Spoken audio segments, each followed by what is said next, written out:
Hey, welcome back to the cottage, everyone. We're back for some I wanna hug that gator. We're gonna finish it off today. Definitely, totally, completely, yes. I fucking hope. We're gonna finish it off today. I don't know why the intro music of my stream just randomly stopped. It paused itself at 2 seconds for some reason. Uh, this stream is off to a great start. It really is. I Anyways. have to take out the trash tonight. Here's where we left off, I believe. Yep. Alright. My morning alarm lulls me from my sleep and into the world of the living. I ended up spending the night at Olivia's place. Randy and Sophia thought my parents would actually be worried I stayed with strangers for the night. My folks hadn't answered their phone. Sophia was left fuming. Stream broken? No!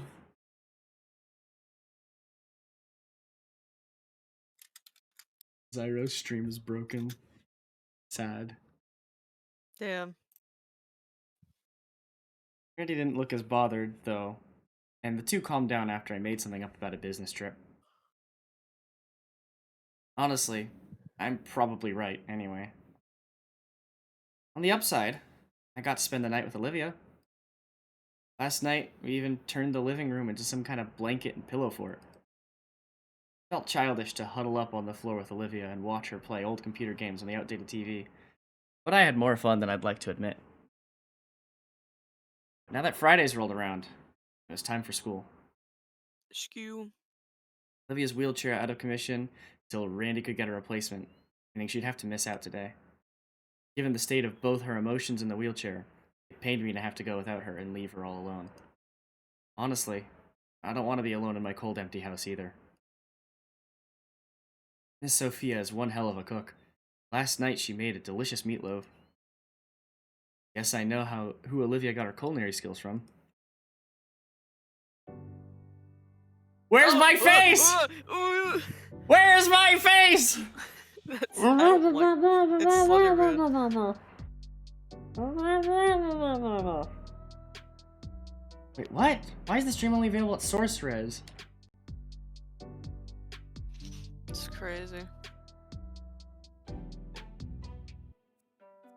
Wait, yeah, why is it only available at source res right now? Twitch is only offering source res. What? Hold on. That is weird. Source quality available. This is normal as part of it. How do I fix that? I don't know. Guaranteed transcoding is only available to partners. Are you serious?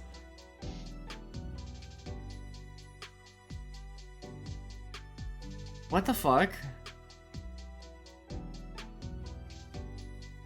What? It's weird. You're only guaranteed transcoding if you are partnered. Transcoding is when you take the source resolution and transcode it for multiple resolutions. What? What? That's such a dumb system. Twitch is fucking vibe.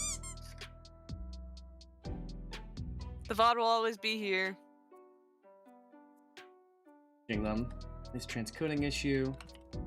Why, but it doesn't offer lower guaranteed unless you.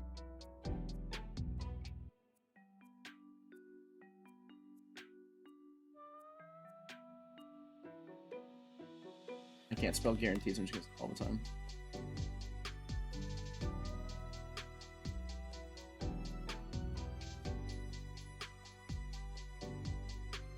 Alright. Anyways, I have no face. I rise from the couch, pulling the spare blanket off of me. Pains let me sleep on the couch, but at some point, Olivia must have dragged herself from the room to join me. As I try my best to get up without waking her, I pull out my phone and check the time.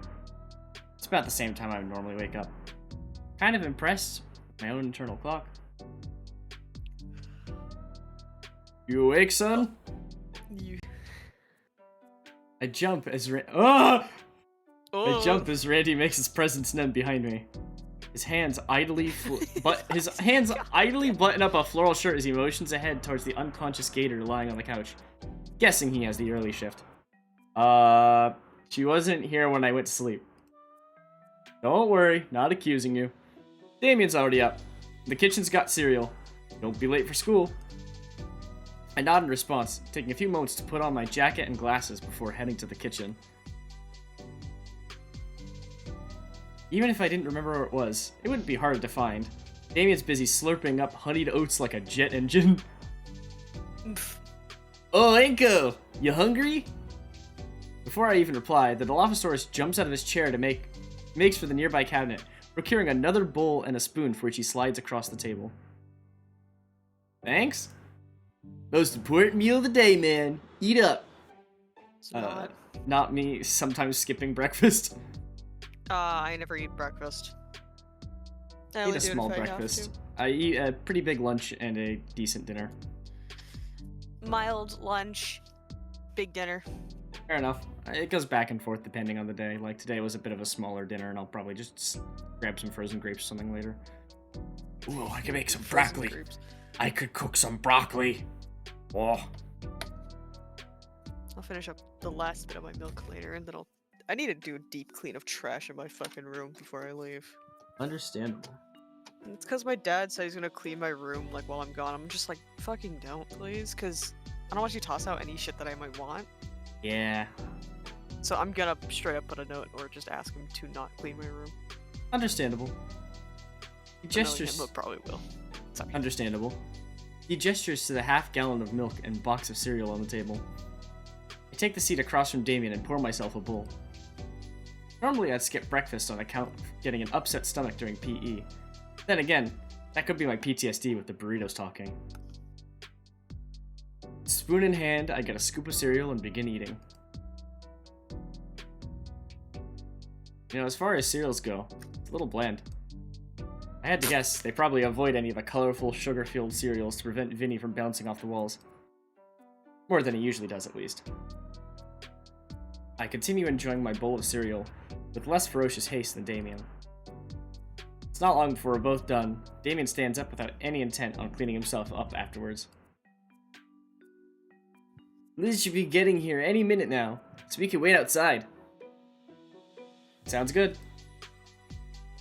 I take the time to rinse off our dishware in the sink before anything else. Damien looks a little guilty as he realizes what I'm doing. Finally, with breakfast dealt with, we get ready to head outside into the cold, harsh world. As I grab my backpack by the couch, I take one more glance at my slumbering girlfriend. Yeah! She eepy. EB. She's taken up the entirety of the couch now. The blanket we shared falling away, she spreads out on the spot I was just at. Should I give her a kiss goodbye? Maybe fix the blankets for her? I don't think this has any. Like, I've not seen anything. I think tuck her in. Give her a kiss goodbye. You want to give her a kiss? I was just thinking I we want could to do tuck the her in proper thing. properly. Yeah. Her brow scrunches up, and I can see the goosebumps spreading on her arms. Kneeling down, I take the edge of the blanket and bring it back over her. As I turn away from her, something catches my wrist. It's Olivia's hand. With bleary eyes full of sleep, she looks at me, silently asking for me to stay. Oh! Liz is here! His words make Olivia tighten her grip. Painfully tight. Ow! Hey! I'll be back tonight, okay? She's fighting to stay awake with eyes fluttering and hand grip waning. Olivia... Promise. My hands adjust the blanket again. Promise. I think she accepts that, as she lets herself slump back onto the couch. Inko! Sorry, had to do something. Damien huddles himself and charges in the cold right into Liz's car. She flings the passenger door open just in time for him to leap in and close it again. I get one last look at Olivia before I shut the door and hurry down as well. Isn't the door that way? I don't fucking know. Ah, man, the car is nice and warm. Morning, Miko. You really stayed the whole night? Liz starts down the road towards school. Morning. Yeah, I didn't want to be alone in the snow. Is that why you smell like Damien's deodorant? His clothes are looking pretty ragged by now, too. Shut up. I'll have to get a shower and fresh change of clothes as soon as possible. Damien and Liz keep the conversation moving, and my mind starts to wander. Man, poor Olivia. Who knows when a replacement chair is coming in? Could be anywhere from a few days to weeks. She's gonna be stuck at home that whole time, while I still need to go to school. Won't be the same. Won't get to be together in the art room after school, all alone, just talking, making fun of my bad paintings. Just us. That hurts! Jump scare. Man, wait till Iotacon finds out where... Damn it. I guess he knows by now then. And it really won't be the same. Yo, Inko. You good? Seem pretty down all of a sudden. I'll be fine. I appreciate you guys. Really. This has been the best school year of my life so far. So thanks for being my friends. Hey, you're cool too. What brought this on? Damien... Huh? Oh. This last school year has been pretty special. Hanging out with you guys has changed so much in such a short amount of time. Even if things are shaky right now. It's really been worth it. I have hopes for what comes next. Me too, Liz. Silence falls over the car as Liz takes off. Damien's hand is only occasionally swatted away from the radio knob as we all sit in companionable silence. It's nice taking a different scenic route to school.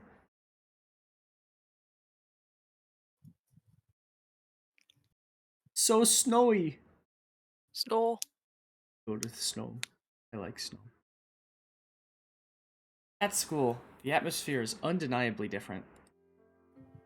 It's talkative and rowdy as ever, but there's less of it. I don't know. Maybe it's just my mind playing with me. There's less color as well. Just been drained a bit. The layer of snow blanketing everything outside is partially to blame. Man, I was looking forward to making a snowman this year. Maybe I'll be feeling it later. Solly was as stern as ever in his class. Whether it's just that he doesn't care, or it's his own form of respect is beyond me. But his hat was on just a little tighter than normal today. And too many feelings today. Hoping isn't gonna get me anywhere. I'm halfway to second period when the question of Iotacon's replacement strikes me. Would we just be getting a few days off? There's no way they can just find a new teacher on such short notice. Class is probably gonna be on hold for a while. His name is still on the door plate when I enter. Inside, many of the students chatter with each other normally, so I'm nervously glance up to the teacher's desk. I take my normal seat, by the vacant desk Olivia would normally be stationed. Period's gonna suck without her. Looks like all I got to look forward to today is lunch with Damien and Liz. Man, the whole day is just gonna drag on. I want to get back to Olivia. The bell rings. An unfamiliar woman in a suit walks in, clipboard in hand. She nods at us all, starts reading mechanically from some script. The substitute tries her best.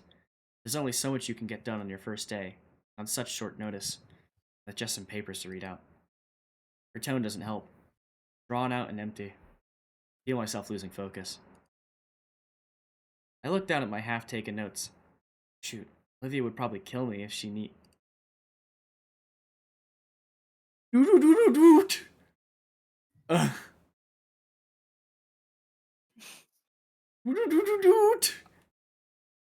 The substitute looks over at the class phone in frustration when she walks over to answer its call. They both mumble back and forth for a few seconds before... We got an anchor cog Cheeto in class? I raise my hand. The substitute thumbs towards the door. Office called. You're wanted. Weird. What Huh? would the office want with me? Footsteps echo on the hard, cool tile on the way to the principal's office. I heard once that they made the halls to the faculty offices longer on purpose to scare you. Well, that may just be from an old comic strip. The effect was there, however. Each one of my reverberating steps sent a spike of unease through my core. I finally stood before the principal's office, feeling the unease peaked. Oh, Ah, I this see. bitch. Slowly, I opened the door and inched myself inside. The principal was sitting behind her disorganized desk, blanketed with numerous sheets. Between me, her, Mia, and Ben looking back at me from their own chairs. You wanted to see me, Principal Scalar? Yes, Mr. Nito, there's some matters we need to discuss. She motions towards the third chair in front of her. I take a seat as instructed next to Ben, who's more or less acting like a personal barrier between me and Mia. Mr. McKnight has informed me that there was an incident between you and Miss Moretti earlier this month. One in which school property was severely damaged. Turn you up slightly. Your mic somehow has corrected itself. There we go. Say something? Ah! That's better. Yeah, it was near the start of the month. So why now? I look at Ben and Mia. I'm sorry there were more pertinent. There were more pertinent issues at the time, Inko. Good, I'm not the only one who can't understand words. I was just Words like, are wait, huh? stinky. I had to keep pushing back. I had to keep pushing this back to handle things like the audit paperwork and. An excessively heavy breath leaves Miss Scalar's mouth. You should have given me the reports for this as soon as it happened. Miss Scalar looks at Ben as he frowns. This needs to be resolved by the end of today, Benjamin. Tired eyes turn my way. Please, so that we can finish this as soon as possible. While she spoke, my focus was on Mia, and the smile that crept across her face. From what Miss Moretti has told me, it was you who instigated it in the first place. Care to explain? What? Principal Scalar, Mia was the one who. We are aware that she caused the damage, Mr. Nito. Oh. The older woman leans forward with a pen and paper in hand. What we need to know is how this incident happened in the first place. I think we should hear Mia's side of the story first, Oh, you son of a. since she was the one who had inadvertently caused the damage after all. Inadvertently! Ben, you suck! The red scaled girl nods, holding out her hand as she begins. Miss Scalar, I was just trying to talk with Olivia that day, when out of nowhere, Inko shows up and starts getting on my case. I was trying to tell him that me and Olivia were just working on a project when, BAM! He just whips out his camera and blinds me with it. What? Didn't she slap herself in the face with a tail mountain glitter bomb? And because I couldn't see, I kept running into things, even knocking things over. I didn't mean to do that, Miss Scalar. I know I have a temper, and trust Oh, me, Ben's been helping me work on it, but you can't blame me for going around like a headless chicken. no, Mr. Adacon's not here to give his side of the story. No, he's not. I. She can't I'm be okay. serious. I look to the principal and see that she's listening to her lie right through her teeth. And this ain't even the first time he's done this. I tried talking to Olivia back in September and he pulled her away. I swear he's been out for me ever since the first day of school. Principal Scalar, that. Shh. My jaw slams shut bitterly as the principal denies me the chance to defend myself. Her eyes turn downward towards a particular stack of papers atop her desk, carefully scanning one page and flipping to the next. The silence in the room is unnerving as she flips through page after page, finally breaking the quiet by clearing her throat. Now, Mr. Nito, you can give your side of the incident. I recount the events as Olivia and I had done with Ionicon, including the part where he saved us with a stun baton. From the moment Mia took Olivia away, finding them in the classroom, when she slapped herself across the face with a glitter covered poster, leaving out the nature of the blackmail, of course. Getting everything into the open is relieving. I'm able to remain calm and collected the whole way through. While I spoke, Mia leered at me with eyes promising a vicious death. Ben, on the other hand, is looking increasingly uneasy that I'm not playing along. He's not glancing my way, but his eyebrows furrow in a way that's clear he's silently begging me to help him out here. Mia focuses her vengeful stare at him, as if to say, "What are you doing?" Eiko, I'd like to remind you it's your word against hers. There's no proof of anything you're saying is true. Did she ask for evidence? Or did she ask for my side of the story? Mm, true, but Mia's never hurt. Ben, I'm not interested in these mind games. She's been targeting Olivia and I all year. You want to defend Mia? I get that. Why does it involve throwing Olivia and I under the bus? Still here, dickwad! Mia. Scalar manages to shut her down with an authoritative glare. I don't care. I don't even care why you're trying to screw me over. But is there even a reason? What the hell are you even doing, Glasses? You're letting this schmuck walk all over you. I'm waiting. It's complicated, alright? Is it? If you haven't figured it out, can you leave Olivia and I out of it, then? No. Okay, fine. Want to find something to blame? Someone to take responsibility away from Mia? I know your guy. The guy responsible for everything. Ben raises an eyebrow. Oh, yes, that would be ideal. You. None of this would have happened if you hadn't hurt Olivia in the first place. Confrontation! Oh, What? he knows what I'm talking about. And here you are, 4 years later, still up to the same tricks. Olivia's stuck at home, her wheelchair's busted and she's heartbroken. Oh, my, I didn't even know. Is she alright? And you're just bringing up this interpersonal drama. Please, have some self-awareness. I have more important things to be worrying about, clearly. I don't care to be a part of whatever house of cards you have set up here. Damn it, Ben sucks a sharp breath through his teeth. Ben sucks in a sharp breath through his teeth, sagging heavily as he lets the air escape in a long sigh. Sorry, Mia. The plan's a bust. The fuck? How? Can't do it. Not like this. He learned! Let's go. Thank fuck. Sorry, I was just managing some things like the windows. Because I have the Discord stream like hovered over your stream Oh, okay. while having the chat to the side. Okay, interesting. That that's how I format it so it looks like I'm watching it in real time. Hell yeah. There's other things I can do for you, just not at anyone's expense.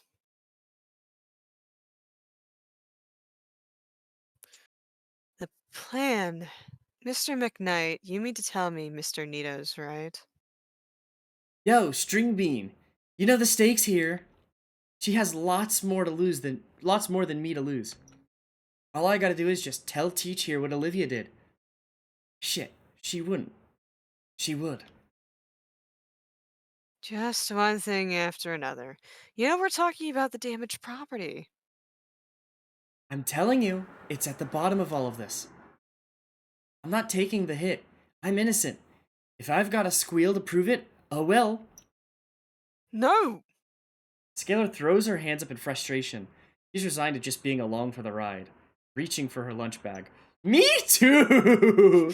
Me Honestly, too! fair. That's me during like my morning meetings. I'm just like, just gonna grab my lunch bag. They're just like, all right, what do you have going on for the day? I'm like, so yeah, this is what I've got going on for the day. Okay, cool, thank you. And then I just mute myself and go back to eating. Honestly, so fair. God, I remember eating my lunch, like, when I was there grading papers, and sometimes, like, a teacher would come in and, like, speak to my teacher, and I'd be just watching, eating my lunch, and just like, "Oh, that's pretty wild." Anyways, this kid spelled Dionysus wrong. God, Ben, sometimes ugh, I we hate how love kids grading spelled papers. I love grading papers so much, but the I loved grading them for the fact of, like, "Oh, because it's, like, simple and easy, and I can do this for the rest of my life, and I'll be happy." And the fact of, wow, these kids cannot spell Greek god names for the life of them. High school kids, mind you. Anyway, sorry. You should check your DMs. I hate I hate you. Alright, come on, it has a weird synopsis. I'm gonna DM you something really quick. Yeah? Are you DMing me?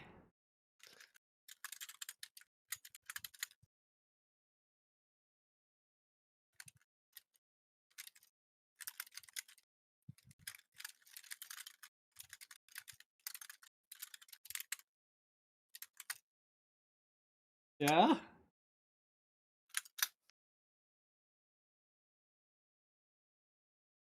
Yeah, understandable, but you didn't have to call me at least 10 different slurs.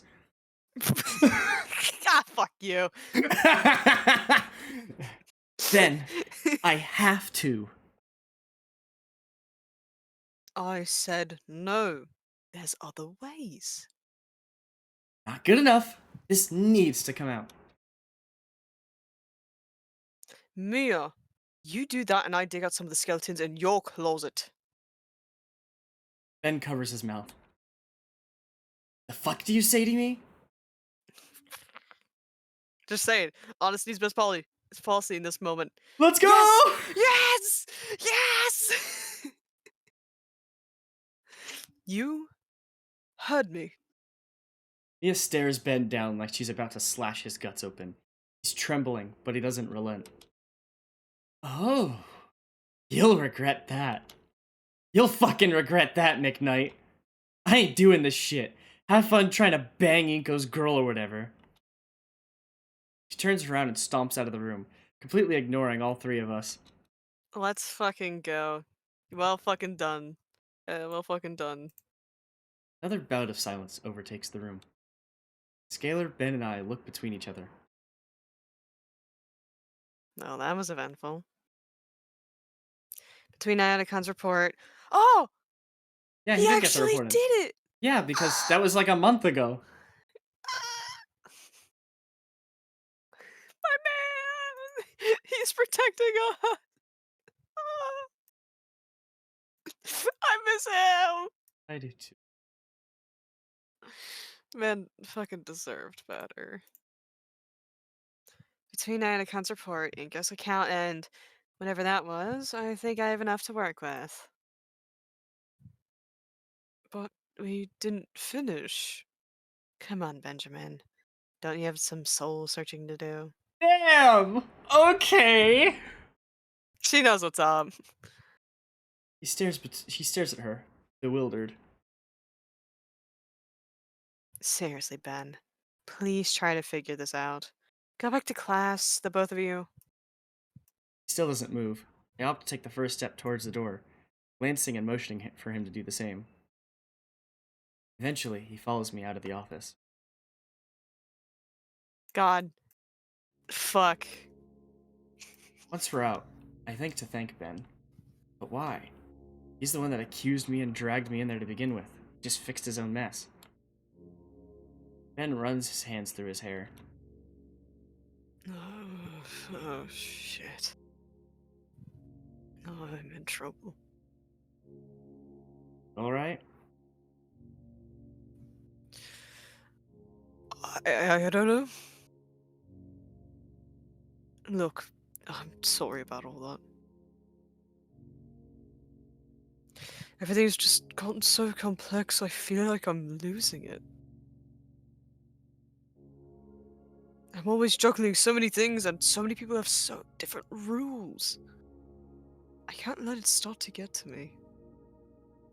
Just gotta keep it up, right? What's it? Good question. I can't say. Sorry. I'll be fine. You should go. The nod, I start heading back to class. Wait, wait. Oh, for the love of... You make up your mind? Turn back, catching Ben's flinch. Is Olivia gonna be alright? I'm gonna visit her after school. Told her I like her. She told me she likes me. Oh, congrats. Why does he look worried about that? I just think he's, like, anxious. Thanks. Then, when you see her, could you tell Olivia... Tell her I'm sorry. About then... I didn't mean for it to hurt her. His fingers are clasped together in supplication. While he looks sincere, I think you should tell her yourself. Once you see her again. You're right. I will. Give him a thumbs up, continue to lunch. Bro just went, and then left. Ben fucking did it.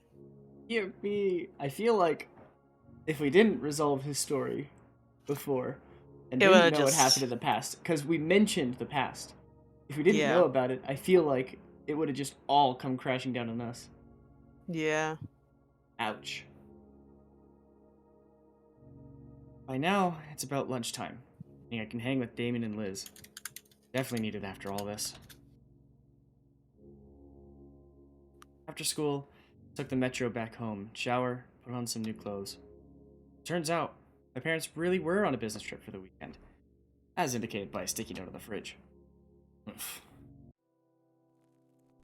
Randy opens the front door to let me in. Ah, there you are. Damien mentioned that you'd be coming over later. Hey, Randy. Hey, Inko. Wondering if you wouldn't mind shoveling some snow off the driveway when you can. Really appreciate it. I'll even pay you a couple bucks for it. No need for the payment, sir. Just thanks for letting me come in unannounced again. Thanks a bunch. Really. As Randy leaves, I collapse onto the couch and let my head rest against the comforter. That whole thing with Ben and Mia really took a lot out of me.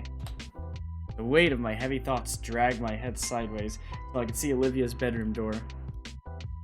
My eyes linger as I consider getting up just to see her, giving her some time to come out herself. She has to know I'm here now, right? She probably does. She also probably doesn't want to do her silly knee walk thing. I wonder how mad she'd be if I caught it on camera. My presence then cuts off my view before sitting right next to me. Hey, you alright, Inky? You're kinda out of it at lunch. For a moment I considered telling Damien about what happened. But honestly, the last thing I want to do is bring this sort of drama into what I consider to be my safe haven. Yeah, I'm alright, Damien. Just had a rough time at school and I'm hoping to take my mind off of it. It's pretty understandable. I mean, what, with everything that's been going on and all. Only you knew. That's just, that's a you line. If only you knew.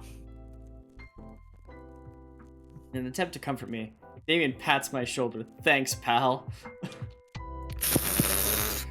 Tell you what, finish up my homework. We could chill over a game of Rock Ring or something. That sound good? The what ring? Let's go! I'm pulling out my... Hey, did you hear that Lethal Company has a butt plug mod? Oh no. I'm pulling it out live on stream. It's me, Damien Gaming. Oh. It's me, Damien Gaming. Get ready for my. I hate you, Damien Gaming. I hate you. Get ready for You my are my live. discomfort streamer. Get ready for my live reaction. Oh no, there's a bracket. I hate it here.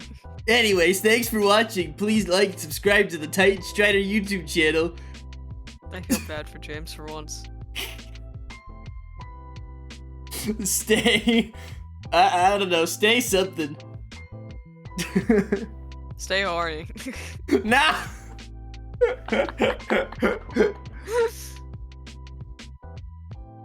Sweet. Bye. I'm alone again. My stomach is aflutter with butterflies as I get up from the couch. Olivia's room is just a couple steps away. Each one stirs up the butterflies even more. Once I reach it, I feel like I'm the shadow of a colossal monolith. Come on, Inko. You just gotta knock. Shadow Colossus, that fucking Damn it, name. Arm. Just lift up. Stop shaking. Knock, knock.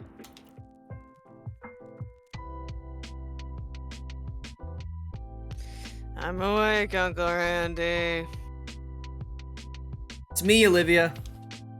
I hear a quiet shuffling before Olivia speaks up, more loudly this time. Danko. Yeah, I like how you got quieter. Yeah. Are you okay? Decent? And you, brain. Can I come in? Yeah, just watch your step. Watch my step. My hand is still shaking as it makes contact with the knob. The deep, calming breath, the butterflies, the butterflies Fluttershy! finally start slowing down as I'm able to push the door open. My little yes. bunny! The fluttershy's in my heart.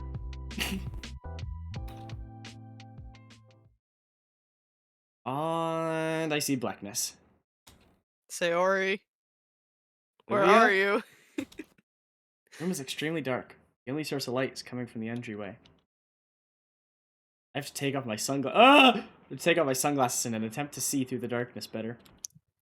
Olivia? The heck happened here? Why is it so dark? Olivia? No response. Gotcha! Ah! My leg! Alright. Me too. I would fucking do that. Dude, I do that. I'm literally the type of person to like hide under the bed, and so someone will just be like, "Hey, where the fuck did you go?" And then I'll just grab their ankles and go, "Ah!"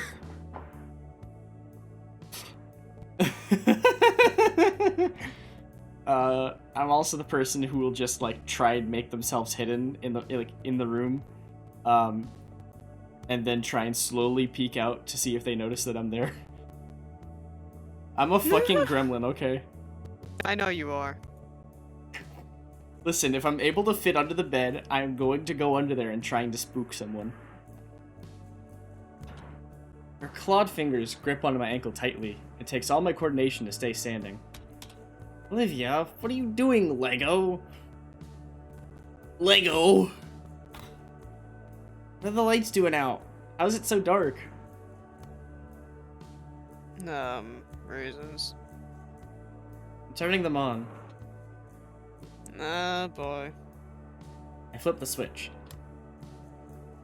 Olivia's laptop lies shut on her bed, alongside the drawing pad.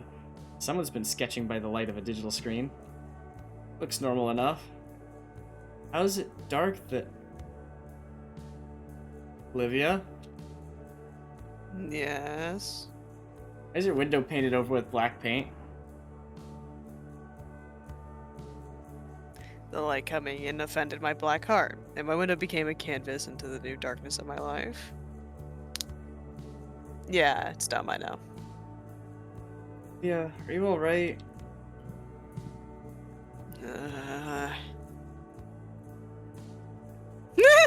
Me too! That's how It's I just straight up sometimes me. am. It's just me. Olivia crawls back to her bed and flumps on it, continuing her deep sigh the whole way through. Hey. Yeah, this morning after you left, I got the idea for it. Whole speech and everything. Something stupid about my old sketches. It was a moment of passion. While later I realized how silly it was, but the paint had already dried. At least the atmosphere is good, right? Sighs again into her mattress. Shit, this is embarrassing. I look at the covered window. I don't see why you'd be embarrassed. Padding over to her bed, take the vacant spot right next to her. Shut up. Even as she says that, Olivia rolls herself closer to me. Also very in character for you. Quit it. Her hands bat at me, though with no strength and animosity behind her blows. I'm able to simply slap back at her hands until I catch one. Hey. Her fingers curl around my hand. It's very you. Her cheeks puff out in an adorable pout that I can't help but smile at. I like that, alright? You're lucky that I like you, or else I'd chomp off your leg. She growls at my smile, clearly annoyed by her own lack of intimidation. I guess I got used to it, built up a tolerance for it, so now I can see how Olivia really is. You like me, and you'd still do that. Her bluff called out. Olivia buries her face against my thigh and growls louder, but her fingers still cling tightly to my hand. Her head tilts up, just enough that she can peer at me with a solitary silver eye. That's so cute. And while her maw is muffled against my leg, I can still clearly hear her say, Missed you. My free hand comes around and gently combs through her hair. One of the things I've really marveled over is just how soft her hair looks, and genuinely feels as I find my fingers run through the glossy green locks. You've just been in here all day? Olivia nods her head, nudging her scalp more against my hand. See your setup there. Yeah. She hefts herself upright again. I've been drawing that painting all day. You're drafting. Starting to come along. Laptop was just for light and music. Passes me the oversized pad. True to her word, sketches are looking more and more refined. Each one gets closer to the one she's going for. Once it's done, I was thinking I could ask for it to be shown at the eulogy. Or the eulogy. The eulogy? I was just like, what the fuck is eulogy? Guess I'm reading it. Oh? Yeah, think they'll let me? They better with all this effort you're putting in. Yeah. Wanna hear something weird? Had a long day. Hit me. It's painting. I think it's special. I woke up this morning, and I felt lost. Lost enough to block out the light to my room. Then I just remembered my promise, and I got to work. It still hurts. When I'm working on it, it hurts less. It's like what I thought I should be doing. Like what I'm doing is right. It's not weird at all. Really? Come on now. Alright, it's super weird. I think less of you now.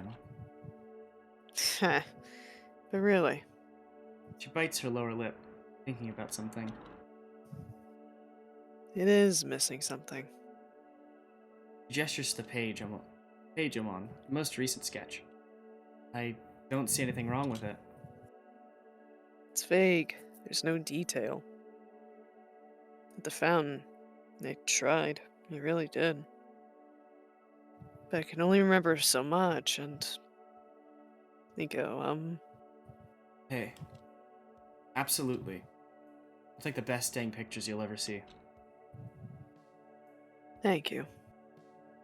First though, how about I let sunlight back in here, alright? Yeah. It's probably for the best. How'd I go about doing that?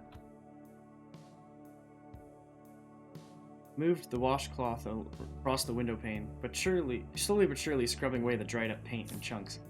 I think Olivia keeps spare bottles of paint thinner on hand. Or at least what Mrs. Payne has Olivia keep spare bottles, ever since an incident involving much younger and more rebellious baryonyx smearing paint all over the walls. My face! Ah! As I continue scratching some of the errant flakes of paint off with my fingernail, my ears pick up the sound of the digital camera going off. My peripheral, I see Olivia holding her phone toward me. Taking a picture when I'm not looking my best? For shame, Olivia. She looked fine. What's so special you need to take a picture for? Nothing. Just using you to mess with unstable human women by posting a catch on their forum. Oh, that's neat. What? Most of the paint is gone anyways. I toss the rag aside and scramble to take a seat beside Olivia. She cackles to herself as a new post with the photo shows up. Never heard of this place before. It does look like a forum specifically for women. That is to say, non-dinosaur. Isn't this that lizard lounge site Liz doesn't like? No, this is a rival site for only human women. We're always messing with each other. Olivia's post features pictures that she'd just taken, appended with the text, "Mine now, skinny whores, your days are numbered." What the fuck? That's what humans would be called in a furry world. I'm not Skinnies. I'm not reading that word. I feel like Don't. I feel like that would be offensive to dinosaurs. Yeah. There's a reply calling her a supposedly dinosaur racial slur. Olivia, I don't really appreciate being used for this sort of thing. Nah, don't worry about it. It's cool. See, they just IP banned me. You got banned just for that? Nah, I can get around that super easy. And then I get to do it all over again. No tears sustain me. Here. Okay, that's enough internet. That's it. I'm taking you outside. Hiss. I shake Olivia's leg to get her moving. Come on. You've been stuck in here all day. Come to the world of the living.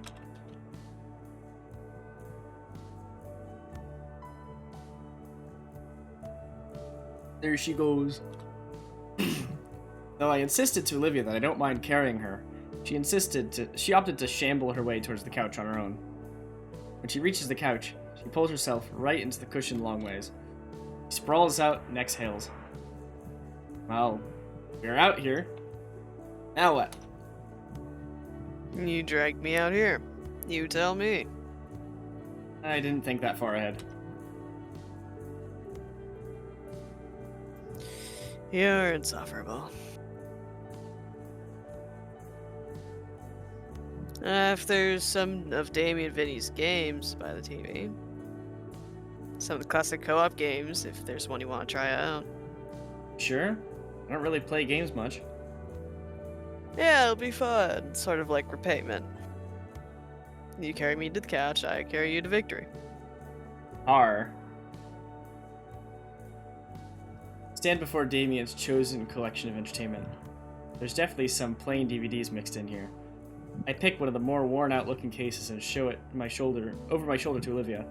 She gives an approving grunt, so it seems like I picked well. The disc slides into the console. I start setting up the TV. Huh. Is it not working? Hold on, wait.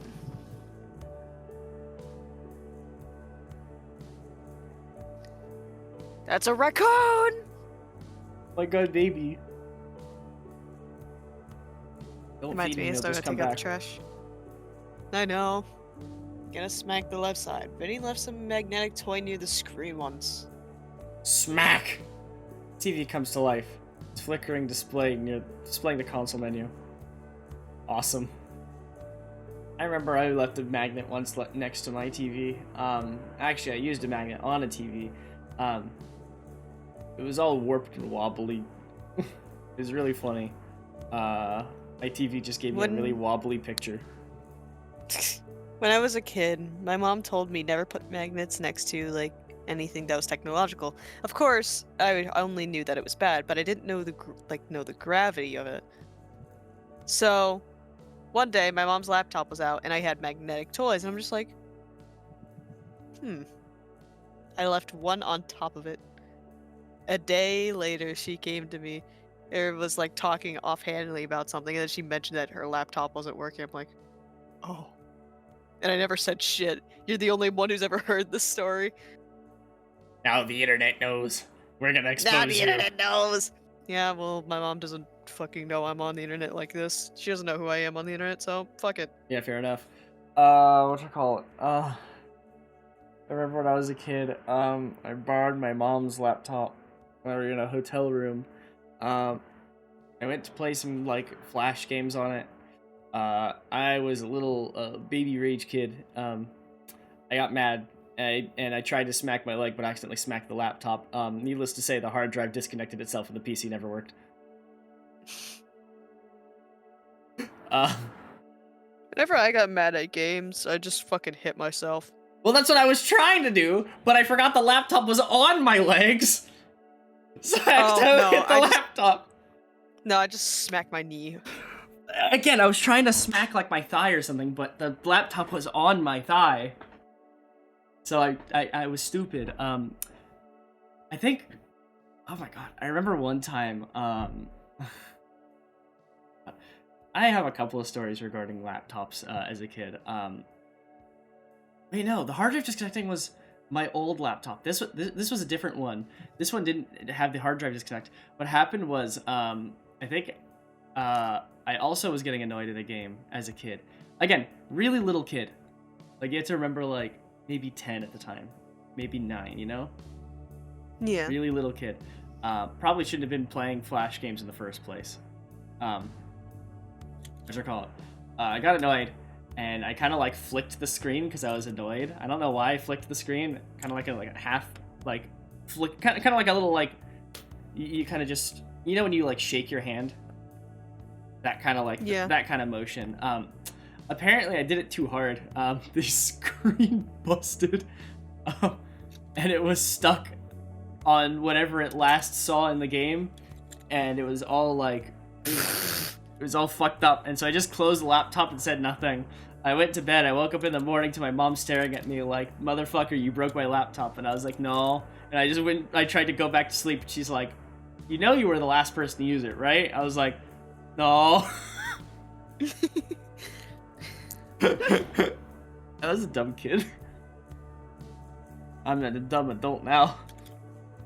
I pick up 2 of the controllers on the floor and... What are you doing? What? Ah, I'm used to playing like this. She rubs her head on the cushion next to her, inviting me to sit normally. Okay, so what's cool about this game is... Fine.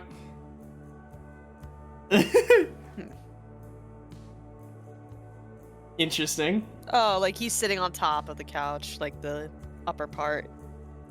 Like she's sitting on the floor, I think. Oh, she's sitting on the floor, okay.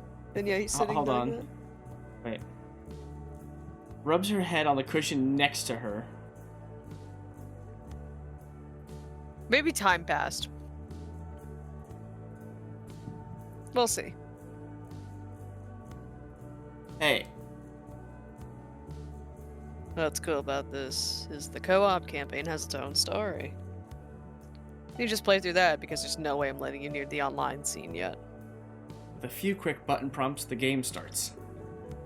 She contemplates skipping the cheesy introductory cutscene she sees dozens of times by now, but lets it play out for my sake. When the game starts proper, I'm faced with a very specific problem. I am not good at video games.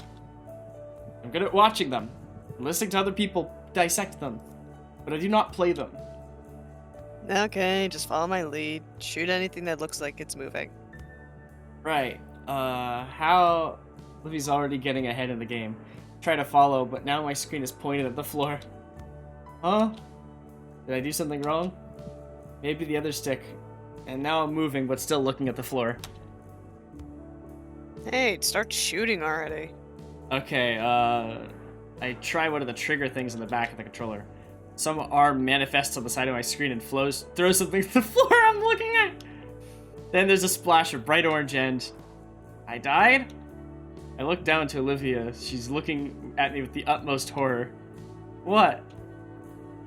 There's no way you're this bad. Bro just blew himself up. Told you I never play video games. Fine, fine. We'll do the tutorial and then start. With a few presses on our controller, we're back at the menu, then in some blank space area on the screen. From there, boxes on the screen along with some AI voice read out the instructions for everything. I digested them slowly, having to double check the buttons on the controller as it went. But after it was finished, I felt somewhat confident I wouldn't throw a grenade at my feet. Hopefully. We went back to the co-op campaign, when Olivia's felt confident I wouldn't ruin the run. And so we sat, just running through the digital hallways of some military base, enjoying the simulated violence on screen. Just for a while, Olivia has no problems. After another few matches, Damien hops into the recliner. Hey, you guys didn't tell me you were starting a Friday gaming sesh? You kicking her ass, Inko? Ugh, nope. It's my first time playing. Whoa, really? It's the co-op campaign. You'll get to it. I'm rooting for you. This Halo? Probably. Yeah, dude. You're being an excellent diversion while I gun them down. Someone's home. It's me. Ben? I'm at your house. I get up and answer the door. There's two incredibly bundled figures, caked in snow. Oh, she cold. Look at her shivering.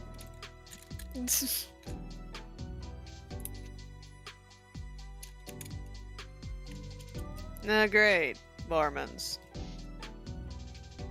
Hardy. Hardy. Oh, that's you. Oh, Sorry. right, that's you. That's you. Sorry. Hardy har. Oh, it's Sophia bringing Vinny back from school. While the small boy looked unfazed by the cold, Sophia was shivering uncontrollably, even with the extra layers of protection. Damien rushed to get some blankets for the two. Hello, Miss Payne. Hi, Vinny.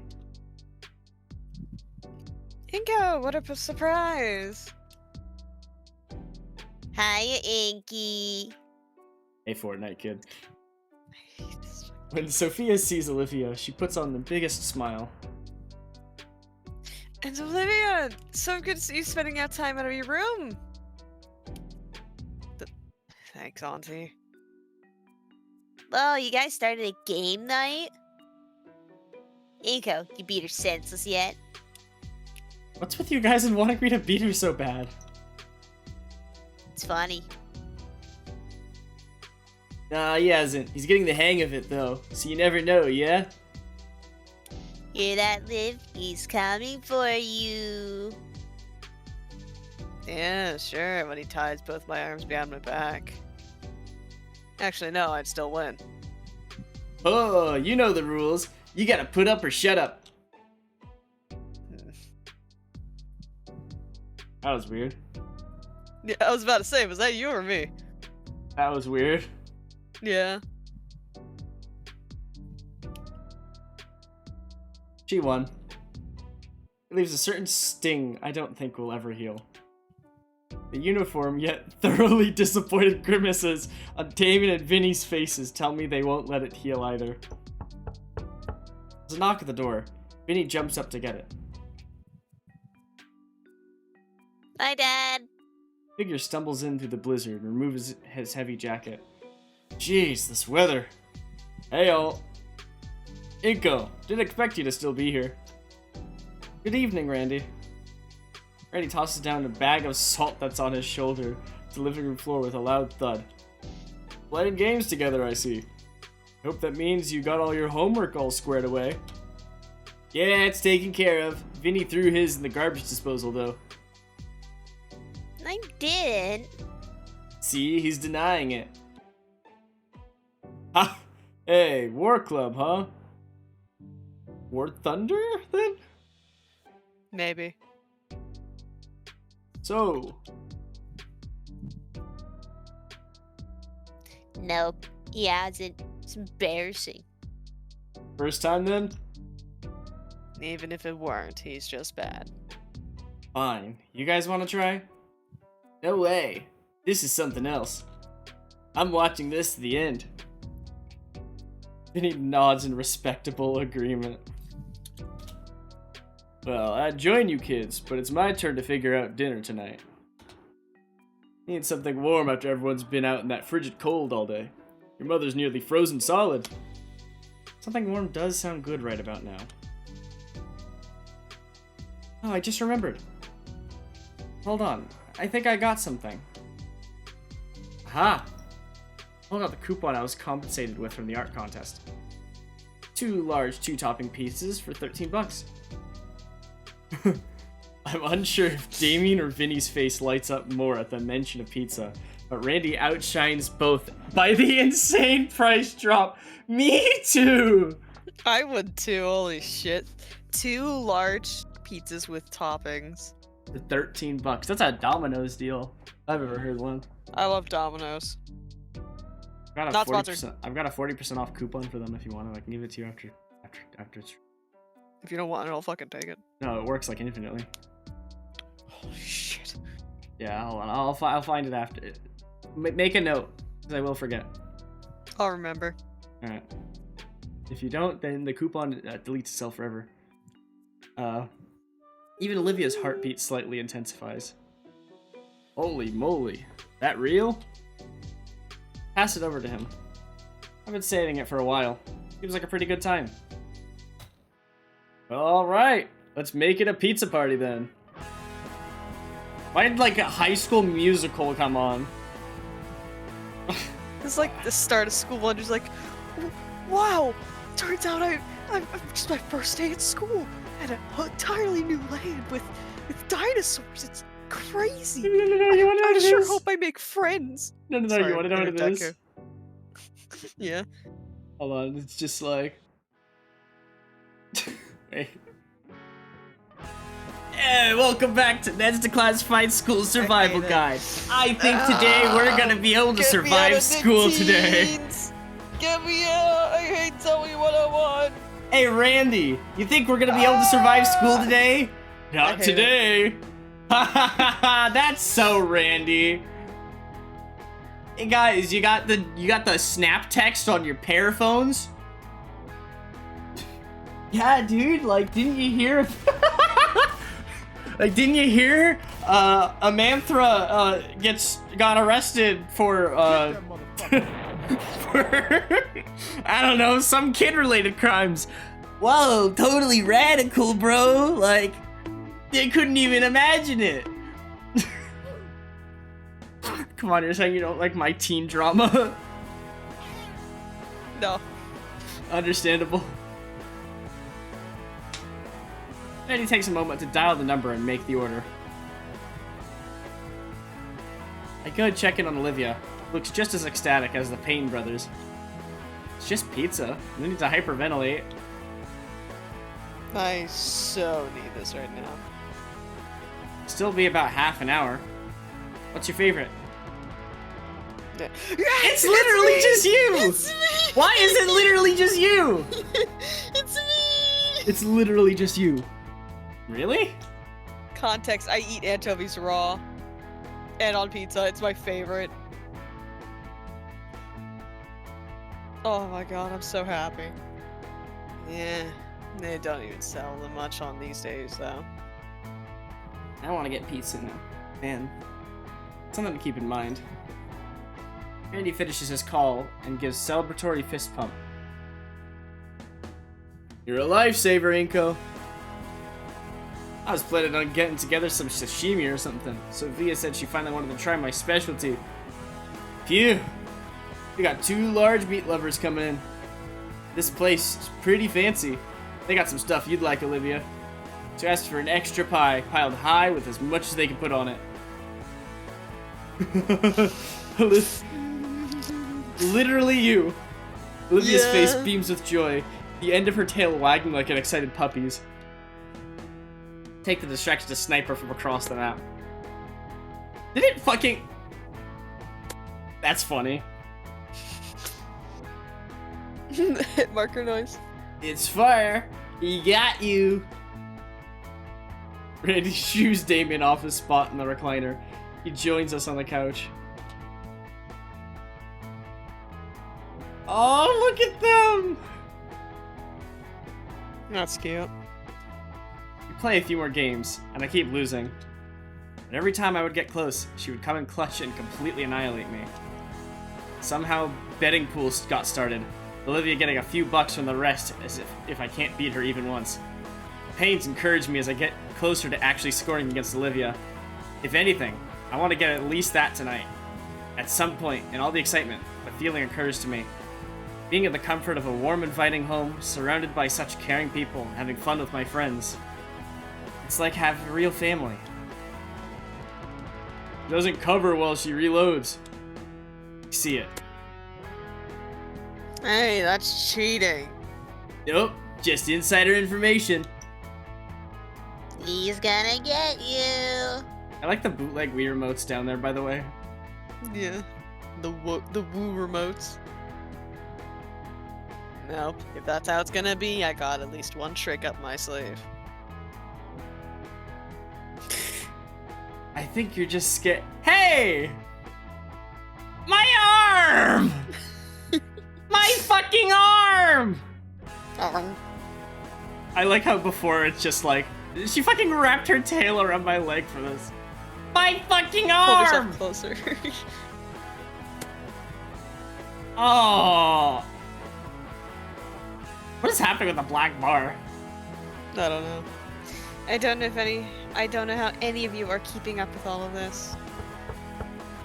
Oh, that would be our dinner. Reddy heads to the door with a hand already reaching for his wallet. Pizza? What's with the special occasion? Gonna treat ourselves good and eat good tonight. That's the special occasion. Not that I'm complaining about pizza, but isn't delivery pricey these days? Reddy returns with the boxes stacked at his arm, flashing the used coupon with his other hand to Sophia. Her face dons an expression similar to the others earlier. See? Okay, everyone, get a plate and get some. Feel free to make a mess if you want cleanup duty. Damien and Vinny leap from their positions and have their plates in a blink of an eye. The air is filled with the delicious scent of sauce and cheese as Randy opens up all the boxes. One of them's gonna reek of fish. Yo! Wait, hold on. Yo! God, someone save him! He's drowning! Wait. You gotta join me in on this since you're Vinny. Ready? Okay. Alright, 3, 2, 1. Yo! I don't even have to do anything. I can just do that shit with my voice. I have to smack my throat. David and Vinny immediately dive for the meat lover's pizza like ravenous sharks. Pepperoni and sausage pizza on the table looks appealing, but Reddy passes a plate with a slice of anchovy pizza over to Olivia. Thanks, Uncle Randy. Dang, the anchovy one actually looks pretty good. I don't think she'd mind if I sampled from hers. My hand slowly inches towards Olivia's plate. Mine! Taking a moment to assess my hand's integrity, I purse my lips at her. Aw, come on, Liv. I just want to try it. Nope. Anchovies are Gator girl only. You wouldn't take something from your girlfriend, would you, Inko? She flutters her eyelashes at me while presenting a prominent pout. Just want to try it, though. More eyelash fluttering. I could even see moistness in her eyes. Oh, wow. She gives a new meaning to crocodile tears. But a devilishly clever idea spawns within my mind.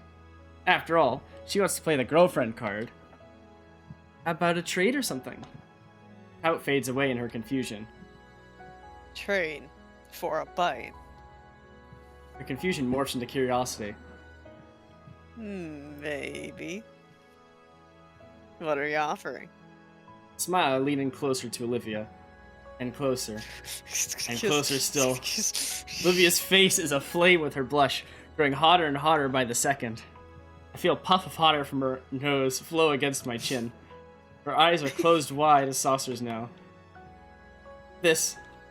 My lips lightly tap on the edge of her maw. What? The Gator girl is successfully stunned. Now's my chance. I quickly go in for the kill and jump onto the slice she was holding. I pull away from her while chewing my hard-won prize. The pizza's very salty but rich with flavor. I can see why she likes anchovies on her pizza. Olivia's eyes are still wide, and her mouth is cycling, opened and closed. Ew, no. Look at his face! What happened to his face?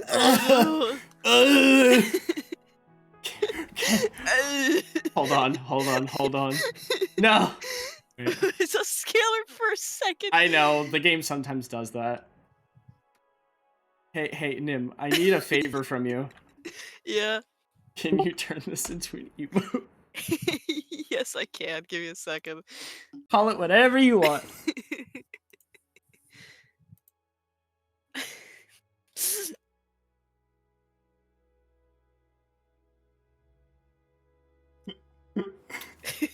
I think you're gonna like the name of it. I just like how she's like, and he's like, Do you want me to make it a emote in the Cozy Yes, Dragon please. Cottage?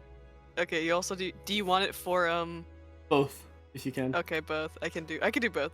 Just put DT in front of the Dogtown one. Yeah. That's how I differentiate.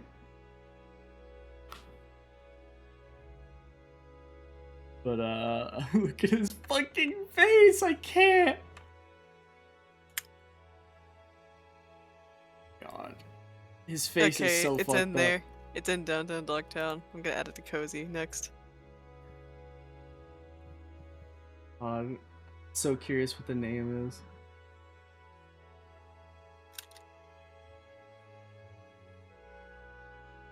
Vinny Wong.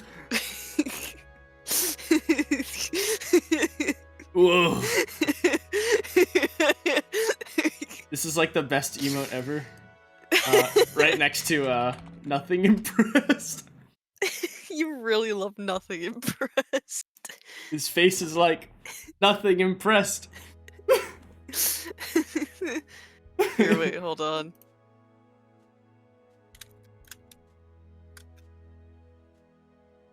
God, why he look like that? In him. Yeah. Hold on. What? Look at the stream. Yeah.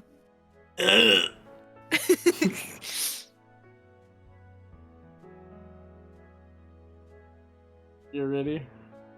Ew, Mom. You go gave Olivia goody. It tastes better when stolen. What do you Yeah. mean? Whoa, Olivia, you okay? His hand waves inches from her face. I don't think she even notices. With a sigh, Mrs. Payne leans over and taps Olivia's shoulder. That finally wakes her up. Her eyes are now shifting between me and the bite marks left on her pizza. Eyelids lowering, she glowers me while taking a bite of her defiled slice. Olivia making quick work of her slice, then hands her plate to Sophia for another piece of fish-covered goodness. Everyone else focused on their meal. She leans in close. Dangerously close. My cheek warms up as Olivia whispers into my ear. You owe me more for the bite. She always had a bit of huskiness in her tone, but... wow. The sun was hanging low by the time the pizza was finished, which meant it was time. It didn't take much to convince Damien and Mr. Payne to take me out the fountain once Olivia fully explained why. We arrived at the deserted park just as the sun sank behind the horizon. Hurriedly, Damien and Randy and I got to work. The male Paynes held the windscreen protector of Randy's car for me, doing their best to direct the remaining rays of light towards the fountain. The focus was just the details of it after all. The more references for Olivia, the better. No words, just the task at hand. Constantly moving to keep warm and serious, the only thing to stop us was the daylight finally vanishing. My memory card was filled up completely with reference shots for Olivia. A good 100, and some from every conceivable angle. And arriving back, Sophia had unfolded the couch into a bed for me. It hadn't even occurred to me how late it could be, or how bad the weather could end up. I feel like I'm frozen to the core, combined with my clothes becoming damp from the melting frost. What's up, Dorito Dragon? It is very hot. Yes, I agree. Luckily, it's not that hot here. Dorito Dragon, hello. There's a new emote in the in Cozy Dragon Cottage. Hope you have fun with it. You want to know what it is? You can see it in the living room. It's this. Anyways.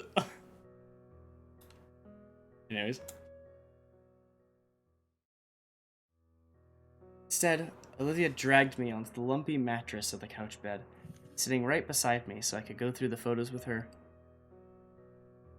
The rest of the household slunk off to bed shortly after, leaving just the two of us in the living room.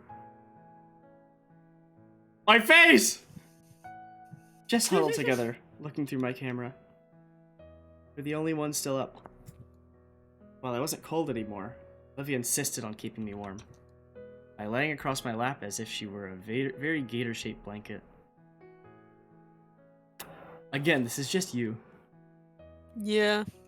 Take the gum out of your nose. I don't know what you mean.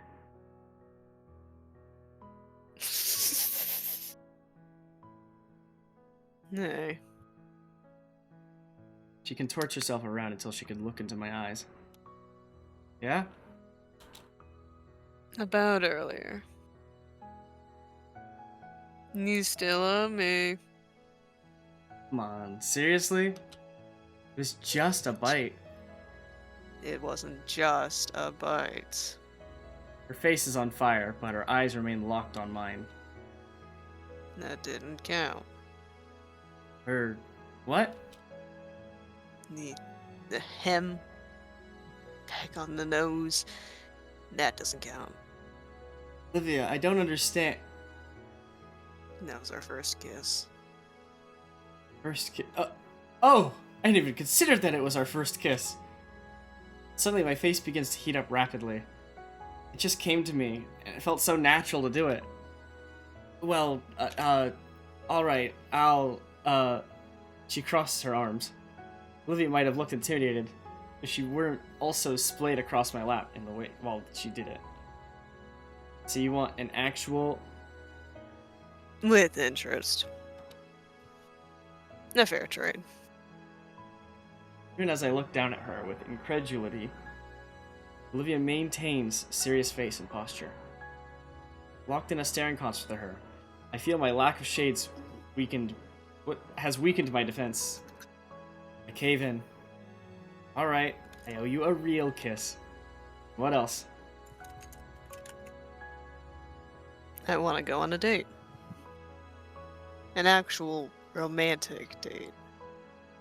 The split second I get my chair back.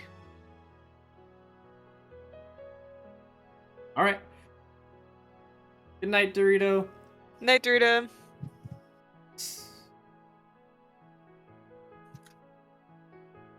Other gator lady, she's first hot. part. Hey, Olivia, you're hot. Who are you again? Olivia's hands reach up, latching onto the sides of my head. I expect her to drag me down roughly, but instead I can feel her hands shake as she slowly guides me downwards. It's an awkward and slightly painful how I have to twist my waist to meet her, but it's worth it. It's soft. Chaste? Chaste.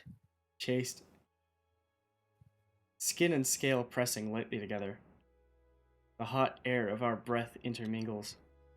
I support myself with my arms over her. Her arms move from my head to around my neck. Our eyes grew heavy.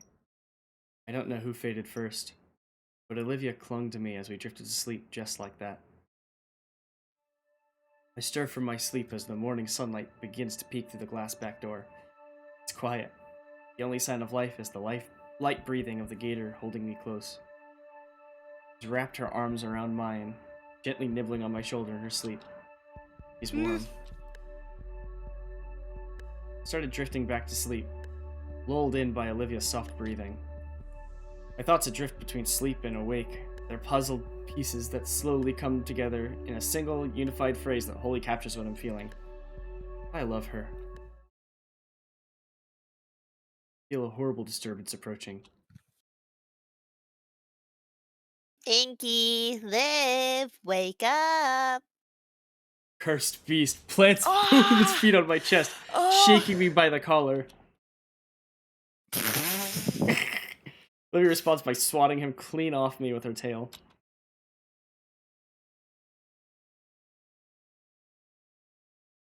He's fine.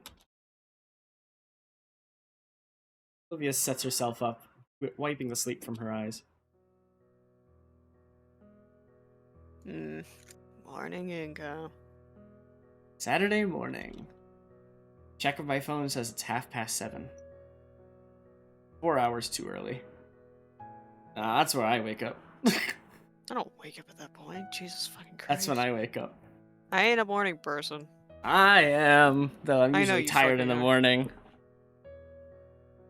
Barely. Sit up, narrowly missing Vinny's second landing zone. He's got the cable remote. TV flickers to life, and Vinny starts flicking through the channels at a speed only he can comprehend. Morning, Inko. Damien enters from the hallway. Sorry about the wake-up call. It's Vinny's favorite season. Winter? Hockey. Vinny cheers loudly as I look to the screen to see a player being brutally slammed into the protective glass of the ice rink. Ah. So, should we move?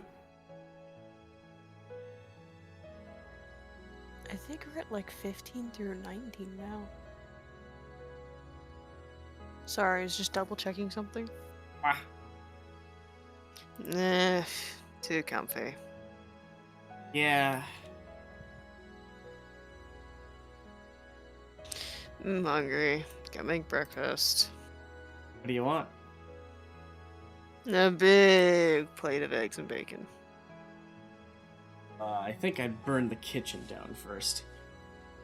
There's plenty of cereal out there if you want some. Ah! I'm too fat. Look, I'm too big for the screen. Her new name is just Ollie. Because I'm covering up the rest of her name. Ollie dramatically. That's her full name. Rude. S love USA. Fine. Gently untangling myself from Olivia's grasp, I shoot Damien a thumbs up as I make my way to the kitchen. Quick search of the cupboard and the fridge nets me the necessary components, and I manage to avoid destroying the kitchen as I pour cereal, milk into 2 plastic bowls. As I give each bowl a spoon, a vibration emanates from my pocket. Whip out my phone and check what it's for. Looks like a new 3-hour analyst, 3rd place speedrunning world record for Wii Golf! Wii Golf! Wii golf! Like the actual Wii Golf? It is just straight up the Wii. Why is it just straight up the Wii? Why do you say this at a distance like you're going to find your own Wii golf? I'm going to find my own Wii Golf. Where's my Wii Golf? Esther's finding their Wii golf as we speak. I'm Wiiing my golf. I don't think you should. Okay. The thumbnail displays the record holder's face with an arrow pointing to it, and text proudly advertising. The Ponut Slurp Strat. I don't want to know. I don't want to know either. Really not much in the mood for these recently. I'll mute the notifications. And done. The return to the living room. The scene is a lot more lively. 2 brothers are commentating on the match to one another while gently shaking the couch in excitement. Olivia has sat up and wrapped herself in a blanket, only opening a spot for me once as I approach. I take the seat, offering her the bowl of sugary goodness which she greedily accepts. Not too long after, we're cuddled together again. She leans her head against my shoulder. Despite the ruckus, able to find the perfect spot to snuggle with Olivia and enjoy her warmth. This is nice. We do our best to withstand Vinny's ramblings about hockey teams, though it seems like he's more interested in which team gets the most fights rather than who wins the most. I look towards Olivia every so often, worried that she might be losing interest in just sitting there. But she always reassures me with a gentle smile one that says that she wouldn't have it any other way. Sharing in her contentment, we continue to snuggle on the couch together, occasionally cheering with the brothers as they celebrate the successes of their hockey team. David and Vinny start shouting in victory as the home team gets the final score. What a slap shot. Her and the excitement in the room, watching hockey again. Sophia settles herself into the recliner, opening up her laptop. Oh, the school's weekly newsletter just came in. Turn down the volume, Damien. Sure thing! Alright. First, it says there's a basketball game this Friday against the Tail Spikes. In preparation for finals, tutoring will be open for school everyone that needs it. Damien. I got it covered, Mom. Liz is helping me out. I hope so. Senioritis will not be tolerated here. Yes. Sorry. There will be no inflammation of seniors. Not inflation! Inflammation! Inflammation! Flammation! Mation! Not Asian! I was laughing at the medical joke. Not at what you said. You just incriminated I don't believe yourself. you. I don't know, believe dead you. ass. I was laughing at the medical pun. I don't believe you. I what? Fuck you. Says the one You that don't- every time I say eats immediately goes to vor. Yeah, well, that's different. Fuck you! Oh, this is interesting. To all our students, you are invited to St. Hammond Schools 201M 2023 B Seed Winter Formal. BC? Yeah, before Christ Jesus. But there's Raptor Jesus. Yeah, but Is this he is still Christ alive? Jesus. This is before Christ Jesus, not Raptor Jesus. I guess. Winter formal? Damien yawns and stretches his arm behind his back. Yeah, some event for seniors they got every year. Basically a dance, but more fancy. It's like the biggest event of the year. You know, next to graduation or prom or whatever. My school never had a formal. We did have a prom, but I didn't end up really doing much besides seeking out James because I didn't know if he would be there or not. Found that he was there. We ended up getting our caricature done. And then I just ended up, they had like fake gambling. I ended up winning big at the blackjack table. And then, you know the clock I have in my room, Nim? Yeah. I won that during the grad night because they had gambling. I made good friends with the blackjack dealer. I was going to go get something, but I couldn't afford it before the night was over. Motherfucker slipped me a few thousand of the fake money. But somebody had already claimed it, so I came back to the table, and he's like, "What's wrong?" I'm like, somebody had already gotten it. You want the money back?" He's like, "Nah, what do I care?" And so I just went over and got the clock instead. But dude, literally, like, I was just, like, sitting at the table. I was trying my best to win big, but I wasn't winning fast enough. And motherfucker just, like, handed me, like, 3,000 of the fake money. It was like, go get it now. Fucking rolled a nat 20 on charisma that night. Hell yeah. I don't know how, dude, that guy was awesome. What a lad. I don't think any of my previous schools ever did something like this. Just regular dances. Immerse yourself in the serene beauty of the wintry night sky with music, food, entertainment, and much more. We will also be hosting a special memorial for one of St. Hammond's finest teachers who has recently passed, Mr. Trent Ioticon. Shoot, that's gonna be tough to see. This event will take place at the Vocadera Convention Center on Friday, December 15th from 7 p.m. to 10 p.m. 2 hours. 3 hours. 3 hours. That's better, actually. I would expect 5 hours, but 3 hours is fine. Tickets for the winter formal are now on sale online or in Miss Prockling's class in room 211. $15 for one and 30 for couples. Why So would just you? 2 tickets. Why would you mention it's 30 for couples? That's just 2 tickets. Just 2 tickets on it. Ah, yes, you can pay for 1 ticket or you can pay for 2 tickets. What a deal.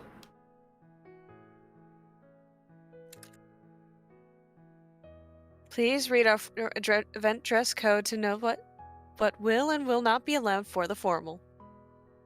Have a great weekend. Go Feathertails. Well, it seems like you three are having something to look forward to next month. Mrs. Payne closes her laptop with a smile and sets it aside. Mom, it's about that time. She gasps and checks on the clock on the wall. I nearly forgot. Vinny, get your kimono on. I'll start the car. It's called a gi, Mom. I'll probably be running some errands while he's at karate practice, so I'll be out until dinner. I'm sure Vinny didn't mean to karate chop my throat as he got up. He's just eager to get to class. Back rub from Olivia helps to clear my airway quicker, at least. Well then. Damon switches on some game and slumps in his familiar position in the recliner in mere seconds. I don't even know how he keeps track of the blur of colors on screen. I feel like it's going to give me a seizure if I look too hard. Olivia tugs at my arm. Hey. Want to head back to my room and watch something? What do you have in mind? Nothing in particular. I'm sure I'll find something good. Alright. I need to pee in a second. Go piss, King. Thank you. Sorry, it literally just started that time of the month for me today, and I'm in You're so fine. much pain. Go piss, King. Thank you. Entertain stream.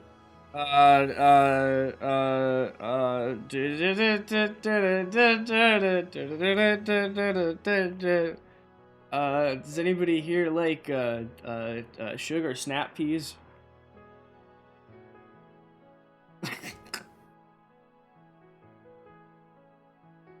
I like sugar snap peas. Good. I'm excited for the rest of this game. I'm excited to see what it has to offer, and I feel like we're getting very close to the end. I remember a friend told me there was a dance scene or something, and that sounds like the formal, so I am excited. Yippee. I hope you're all enjoying the stream so far. And when Nim comes back, or if you're not watching this live in the comment section, please call Nim Stinky, because he is stinky, but we love him. While he's not here, I'm gonna bonk his sock puppet.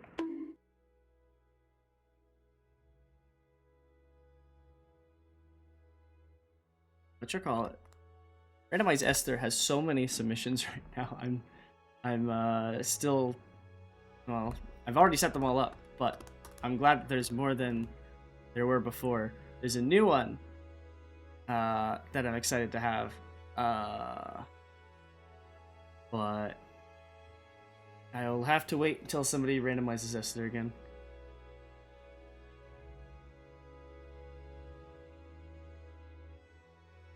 Maybe on Thursday, or most likely Switchback Sunday is when it'll happen. By the way, if you're new to the channel, we have a pretty consistent schedule here. Monday, Tuesday, Wednesday, Thursday, sometimes. It depends on if the series has recently ended or not.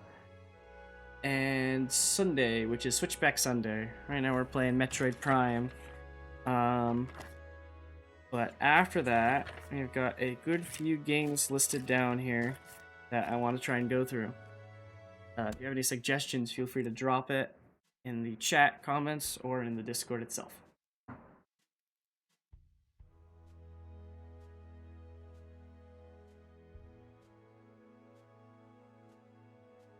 Yeah.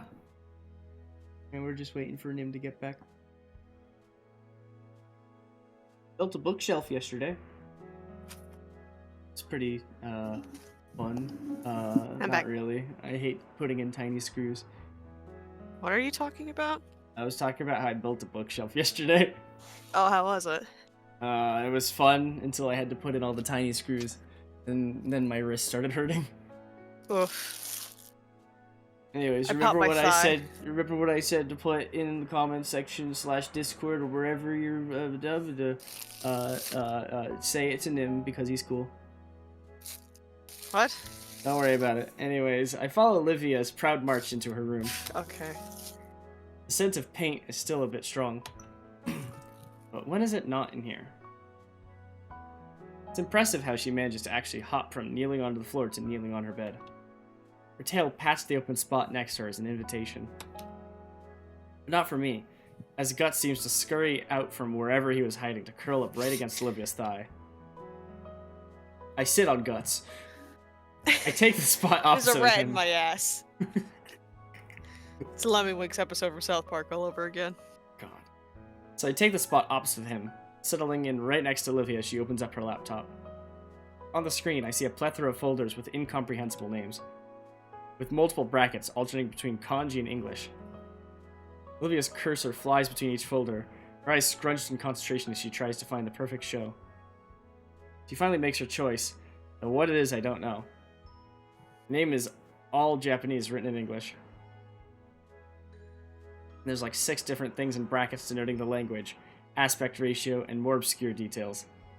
The media player pops open, and the first thing that pops up is a silhouette of a I got this.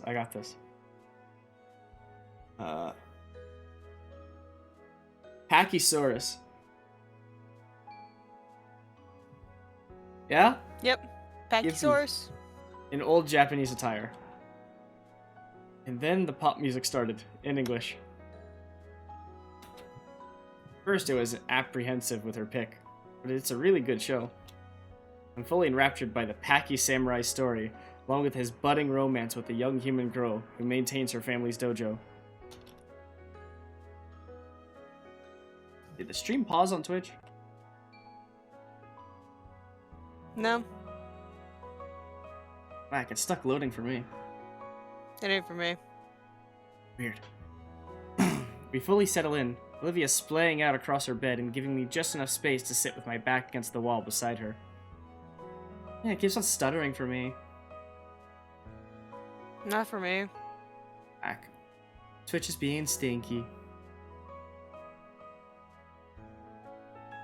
While I'm fully enjoying the story, split equally between intense sword fights and bouts of lighthearted comedy, my thoughts go back to something else. Formal. How to actually ask her to it. We're literally dating. She's already going since it's also Mr. Eroticon's memorial. Olivia already asked me out on a date. Kinda. I'd argue strong-armed into it. But then again, I want to go out with her, so... Very Olivia of her. So it would be very Inko's way of doing it. Looking around for inspiration, I noticed that my girlfriend has left out a lot of her sketch material. Balled up in papers on her sketch pad right by my knee. Guts laying atop her colored pencil case. And a mechanical pencil digs into my palm. Olivia's focused on her laptop screen, and the oddly not-so-bloody sword fight on it. I begin my greatest plan to date. Oh, do I have to draw it? I sketch out what's meant to be a full-body portrait of Olivia. Oh. That's so cursed. That's hair like I would draw, though. The wheelchair ended up looking like a normal chair with rocks for wheels, her hands being claws and her tail shrunken down to a quarter of its actual size. It still resembles her. I clip the mechanical pencil, and slowly reach over the pad, nudging the back of Olivia's head. She swats at it, eventually grabs it, yanking it in front of her. Then her tail starts wagging a bit. Bingo. Searches for my arm, wraps around it while Olivia furiously jots something down on the page. I lean forward to land my stomach beside her, and she passes it back. Damn. She's drawn an equally rough portrait of me, with my shades missing and my jacket looking more like a button-up. For a while, the two of us just resume our drawing game from the start of the school year. Yo!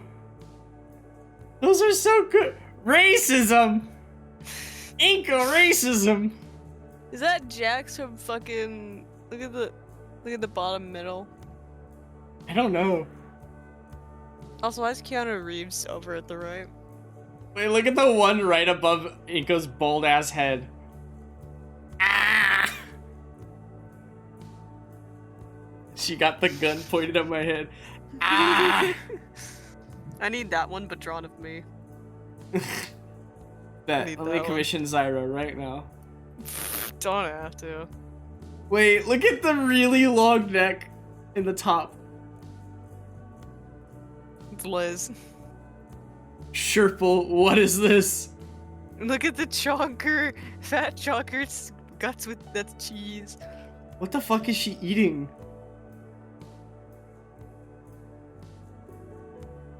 What is she eating? Oh, it's that reference to the classical painting. Hold on. I can get it. Alright.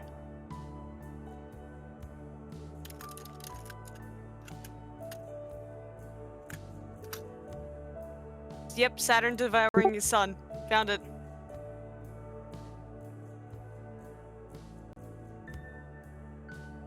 I'll put it in stream discussion.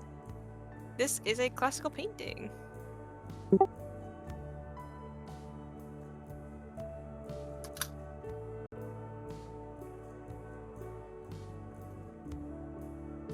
Where is it? Stream discussion. Alright, let me take a look. Ah, I see. It is painted by a Spanish artist by Francisco Goya. Huh. It is the depiction of a Greek myth titan of Kronos, whom the Romans called Saturn, eating one of his children out of fear of the prophecy by Gaia that one of his children would overthrow him. So is she eating Olivia here? Or Ben, or I don't know. She's Anyways. eating something, that's for sure. I like this one down here. What's with the nitro box from fucking Crash Bandicoot? I don't know. I still think this is my favorite. Just then racism. Inco plus racism. Sad. Your face win. Racism.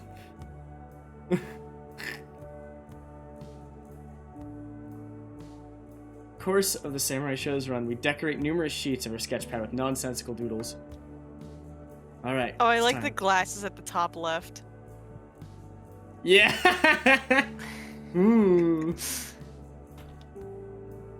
Make sure my arm's position is shielding the page. The next drawing has to be special. And I see just the spot for it. Aw, that's cute. My heart flutters for a bit. I look over to it.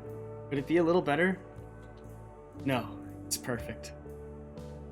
Pass the sketch pad over, just as a half dozen times now.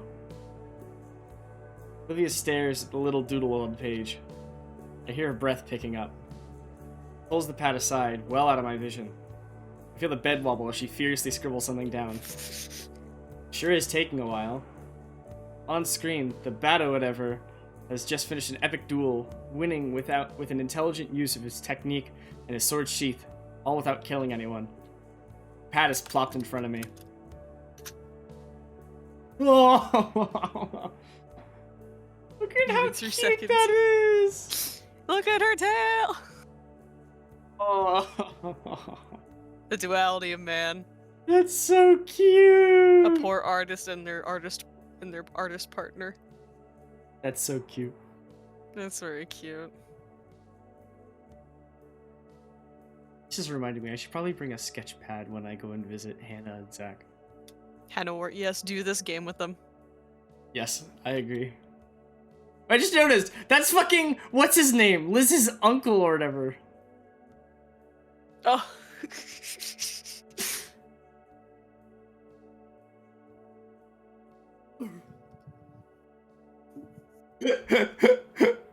And him. Oof. Oof. Oof. Olivia buries her snoot into the back of my head, nuzzling it aggressively. She's making those bellowing noises again. I'll take that as a resounding yes. You're not gonna let me up, are you? Nah, you're all mine. Keeps bellowing, but her focus slowly returns to the episode. For the rest of it, we remain like this. I got big plans. Just you wait. 1 week later. Oh! My shoes crunch through the layers of snow beneath me. Behind, the trails quickly swept over by fresh snowfall. Cold bites at any flesh it can reach. My ears, my nose, my exposed hand as it carries my precious cargo. Somewhere in the distance, a dog barks. I'm alone in this frigid wasteland. I think it started so simply, just 4 days ago. Gotten into a new routine at the start of the school week. Wake up, head to school, do my thing until the bell rings, then head on over to the Payne residence to check on Olivia. She texted me that drafting for the painting was finished. Now it was time for the real task of filling the canvas with color. Every time I'd come over, I'd find her sitting at the edge of her bed with a brush in hand, analyzing the canvas with the kind of fire in her eyes that only a visionary like her would have. Back on Tuesday, I got a real craving for root beer. Olivia told me there was a gas station up the street, around the corner, asked if I could get her a normal cola with a strange side-eye. The trip was frigid. Probably should have seen where this was going. But the soda was well worth it. Once Olivia found out I could survive the journey, she started requesting I go make more resupply missions. Then I got caught on my return trip by Vinny and Randy. Short version of the story, I'm now the resupply man of the household. I go out to get precious rations for my poor, freezing, shivering girlfriend and the other survivors of this inhumane climate. It's 31 degrees. It's been tough work, but it's been a blast. I could live in 31 degrees. I couldn't. Fuck that. I could. I'd die. I'd be asleep and never wake up. I could. I like the cold. I like I when know it's you like do. 40 degrees in the morning. I fucking don't. As I approach the front door, one of the survivors eagerly smooshes his face to the glass window, ecstatic to see my triumphant return. As the door opens and slams shut, I'm yanked in before the chilly air can creep in with me. I stumble forward and finally collapse on the couch into Olivia's waiting arms. The moment my butt hits the comforter, she spreads out the large blanket she has open and shrouds me in a warm, scaly embrace. Can't let my personal heating rock lose its warmth. Appreciate it. Olivia nuzzles into the crook of my neck and wraps her tail around my waist, trying her best to warm me up. She's really opened up ever since. Very cuddly. She is very cuddly. I think she's always been like that, but she never had anyone to be like it with. Yeah, like when we, when we lay on her lap when we were sick. Yeah. One would assume that literal cold-blooded Saurian would be a terrible way of warming up. Well, whoever they are, they're dead wrong. Seeing the plastic bag on the floor, begins getting passed around, everyone removes their various goodies. In seconds, Damien's chugged his battery acid energy drink. Ah, that's what I needed. Say, you up for another trip, Inko? Olivia signals to Vinny, who takes the empty bottle and bops him on the back of the head with it. Oh, Mingo, while you were out, I finally thought of something. For our date? Yeah, you'll love it. It's... Knock, knock, knock. Olivia's breath catches. Two of us wait in anticipation as Randy gets the door. But we both know what it is already. Olivia, package for you. The head jostles to and fro. Olivia's excitement translating physically to her arms quaking wildly around my collar. Settle down, settle down. Randy hefts the box containing her new wheelchair parts to the living room, sets it in front of the TV. Thank God it was only 1 week, Jesus Christ. Yeah. Want me to set it up for you? Actually... Olivia lifts herself on the couch, starts pushing against the box, sliding it towards her room. Inko and I can do it. Alright. Olivia weighs me. Oh. That doesn't look like a package. Looks like a storage bin. Yeah. God, I remember when my grandmother had to use a wheelchair for a temporary time. I realized you could just buy that shit online. Glitches are interesting. I had to use one I for love a 'em. bit. They make my wrists Internally sore. when internally whenever I'm in a wheelchair, I always want to say it, but I never do. Always in my head when somebody's pushing me in a wheelchair, even when I was in the mental hospital, I was in my mind I was just like, wee, but I never could say it, especially when I Do was being it! wheeled around the hospital. Do it! I was just like, wee, in my head. Olivia waves me over to join her as she pops the door open, pushes the heavy-looking box into her room. Come on, what are you waiting for? Let's do it. Huh? I think you mean let's get to it. Let's fuck. No! We sit on the edge of the bed, the box before us. Olivia takes a deep breath and extends a single claw. A single motion slices the tape open, letting the box flaps loose. She starts picking the individual parts out and laying them around. While she does so, I pick out the instructions. Really? What? Come on, give me that. Takes the instructions and rips them into bits. We won't need that. I've had to fix my own chair since I was a kid. Why you? I break it, I fix it, simple as. And I broke it a lot when I was younger. Okay, curiosity peaked. How? Olivia turns with the biggest grin on her face. Ramp jumps. She doesn't elaborate. Instead, waddling over to her desk to Me receive a doing small a hex sick key ollie set. on my wheelchair. Okay, you wanna know what's funny about that? Her trading card on Steam, I don't have it, but look at the preview of it.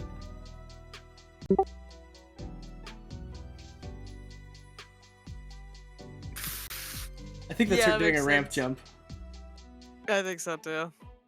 I want to get that card because I like the cards because they're actually just full art pieces. That's what Steam cards are. It's great. She doesn't elaborate, instead waddling over to her desk to retrieve a small hex key set. Oh, new art! Yay! For the next 15 minutes, begin to assemble the wheelchair. Turns out, I feel like this thing isn't as complex as I thought it'd be. Most of it is really just as simple as connecting tab A into slot B. There's an innuendo there. We're near finished now. Metal frame stands proud, missing everything it needs to make it comfortable. Like the seat. This bit connects to the handles here. Alright. You were about to tell me about an idea that I'd love for a date? No, yeah. Have you ever been to a hibachi grill?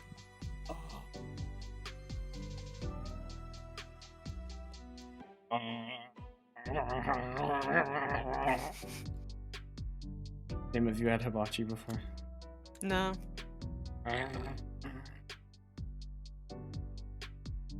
I'm taking you to one at some point. I've heard of them.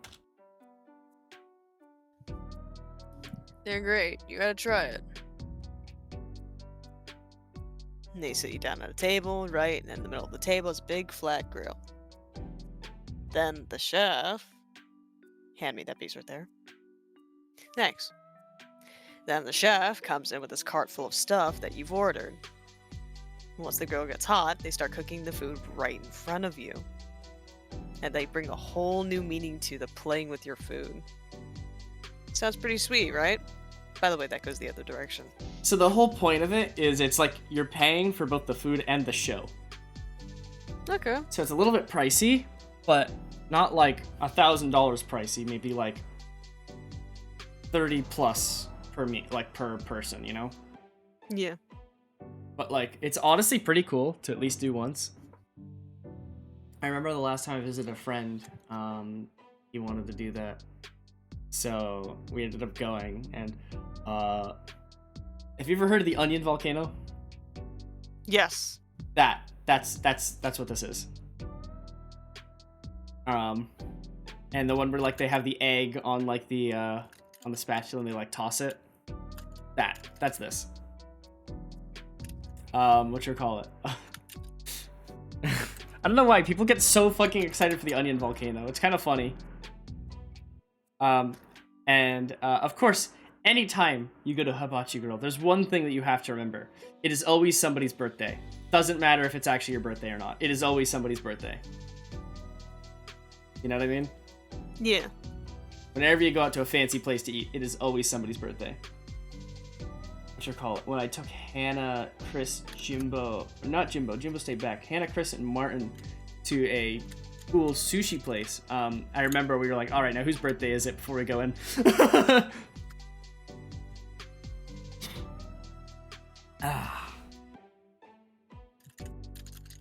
Blank. Whoops. Yeah, that honestly sounds pretty fun, Liv. It's like dinner and a show, but dinner is the show. I've been wanting to eat at that place for like years.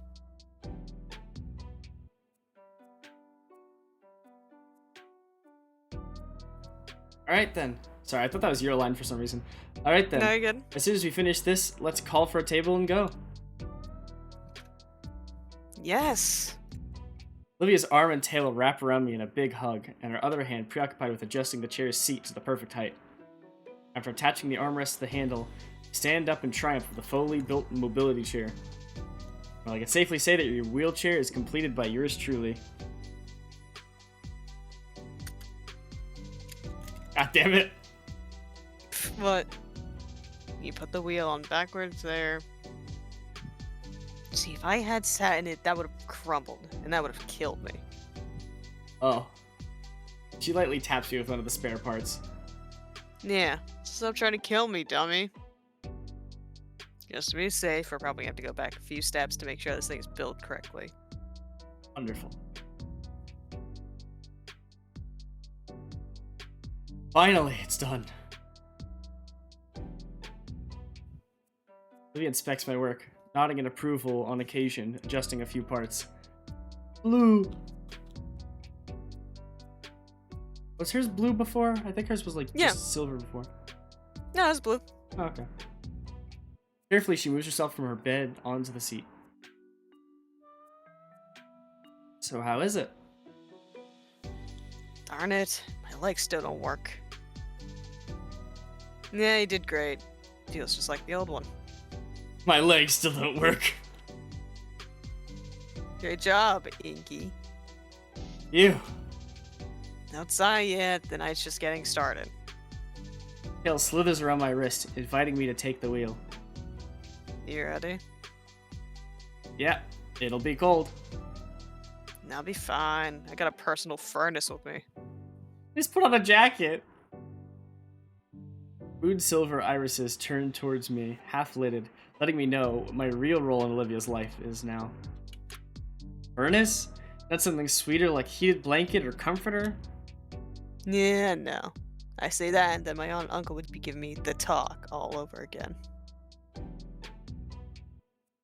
Huh?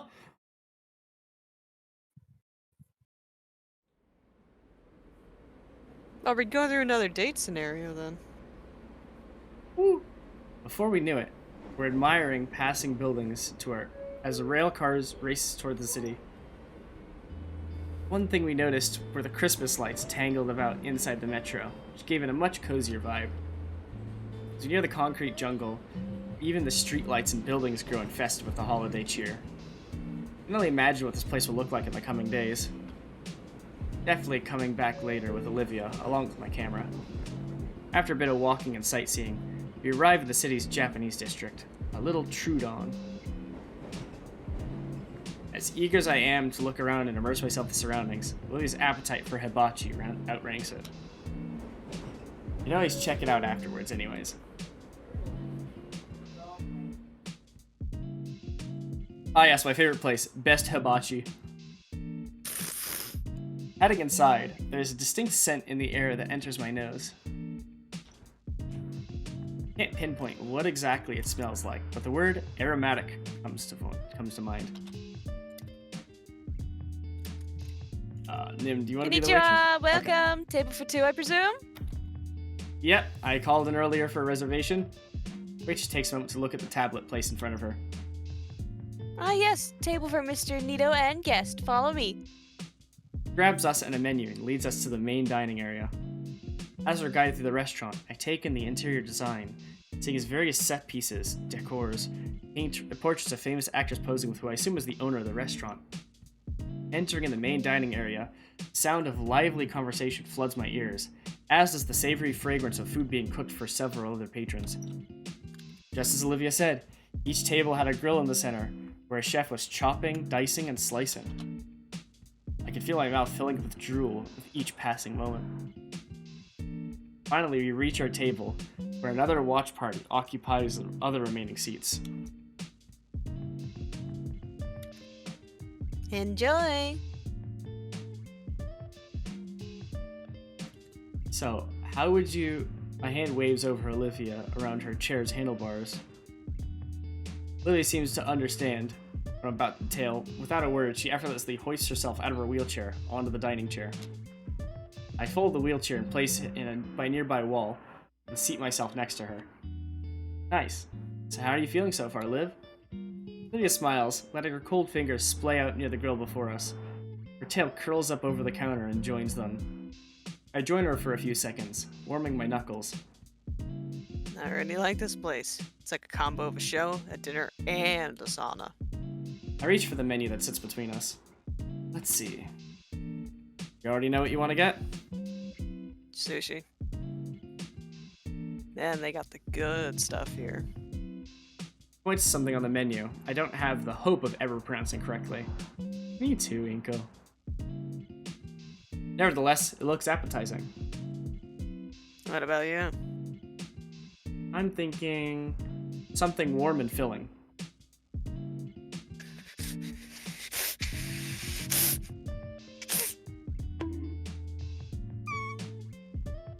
No, what about this dish then? She points at what... I was about to make a dumb joke. Yeah. She points down. Anyways, she points at one of the specialty dishes titled Trudon Delight. Chicken breast, hibachi steak, and colossal shrimp lightly seasoned and grilled. Looks pretty good. Ah, see, kind of like a variety dish. Sounds good enough for me. At variety, an idea overcomes me, and I scan the menu thoroughly. The section in particular takes up nearly the entire page. It's something I recalled from one of the foodie vlogs I read. Hey, why don't we try all the appetizers?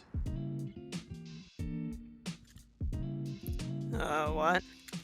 Laying the menu flat before her, the appetizer page, her eyes widen at how many choices there are. I think we should try sampling everything and see which is best. That'd be really expensive though, right? It would. Each place already costs of $15.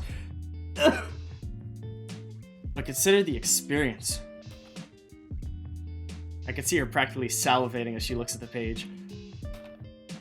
How about half them? That'd still be around 7 plates, but I'm sure I can cover that much. Rich ass.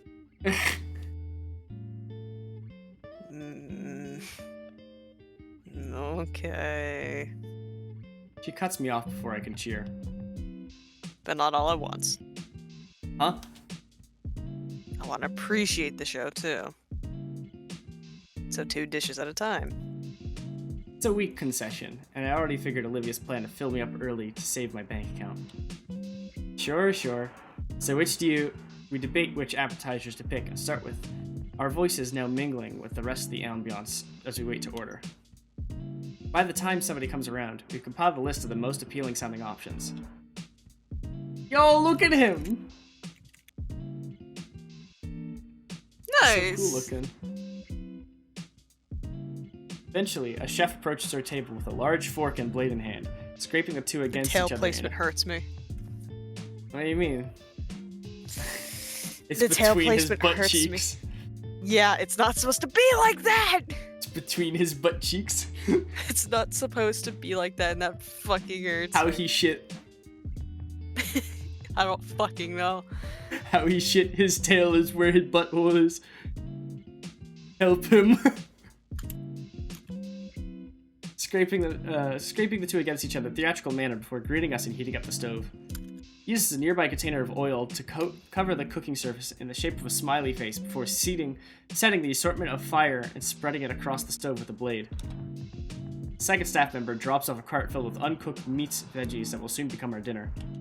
With his ingredients readied, Chef starts his performance, excellently spinning his razor-sharp utensils with a grin on his face. Vegetables diced and stacked into explosive minifigures. Meat sizzled, flipped, thrown into the air. Fish and shrimp sliced, juggled around the chef without even looking. As we were served up our starting orders, we were entirely too focused on the master chef.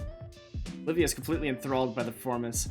I think the only time I've gone to a hibachi, so the last time I went, they did the thing where it's like they start cooking and then they try to throw it into your mouth.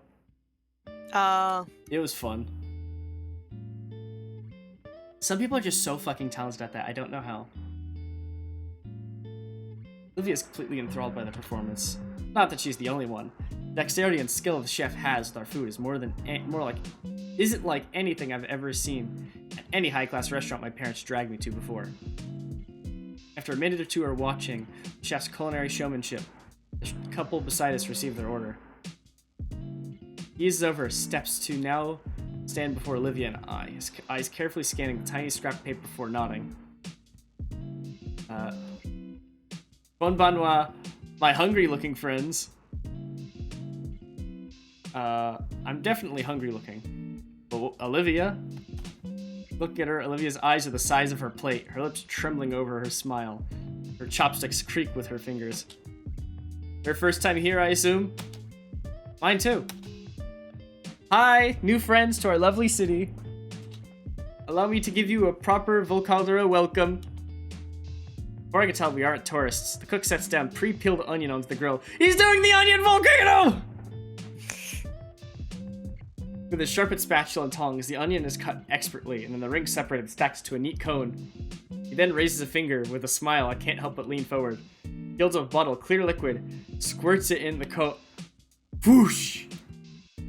I reel back, the sudden erupting from the onion cano, fingers tapping just above my eyes. Oh shit, my eyebrows! You're fine, Ingo, relax. Bro's first instinct is my eyebrows!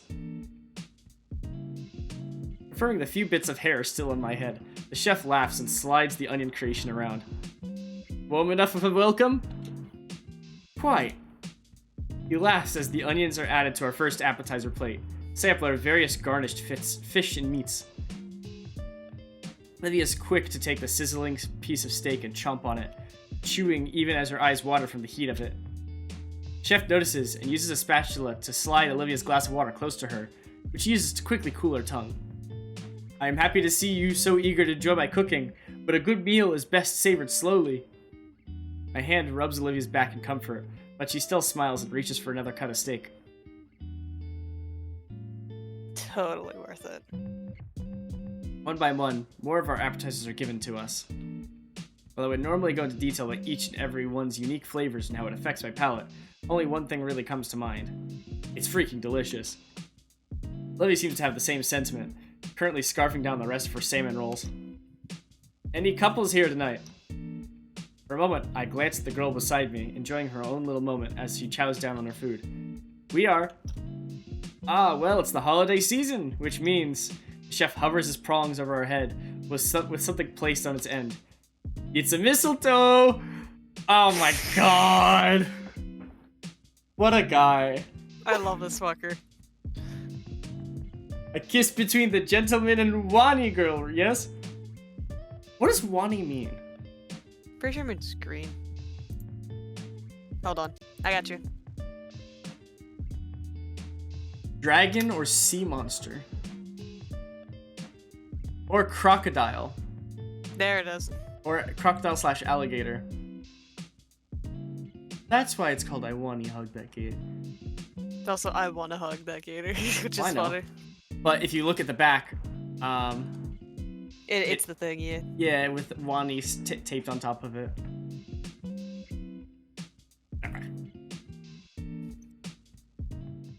Tender. A lingering pleasantness fills my heart as the chef tosses the mistletoe onto a steak, revealing its true identity as a garnish. Is mistletoe actually a garnish? You shouldn't eat it, I think. Let me check. What the fuck even is mistletoe?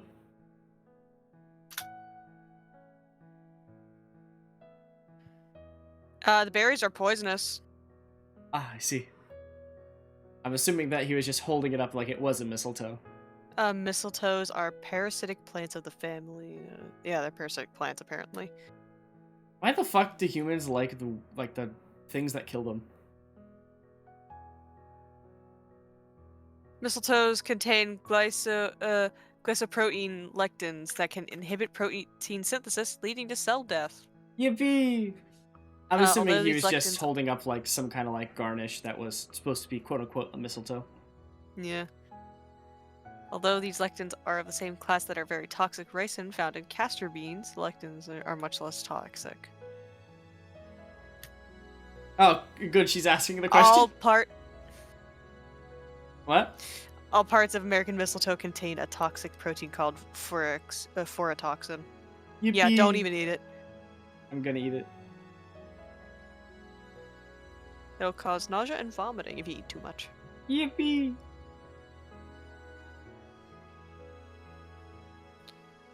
Hey, what does Wani mean? It means gator.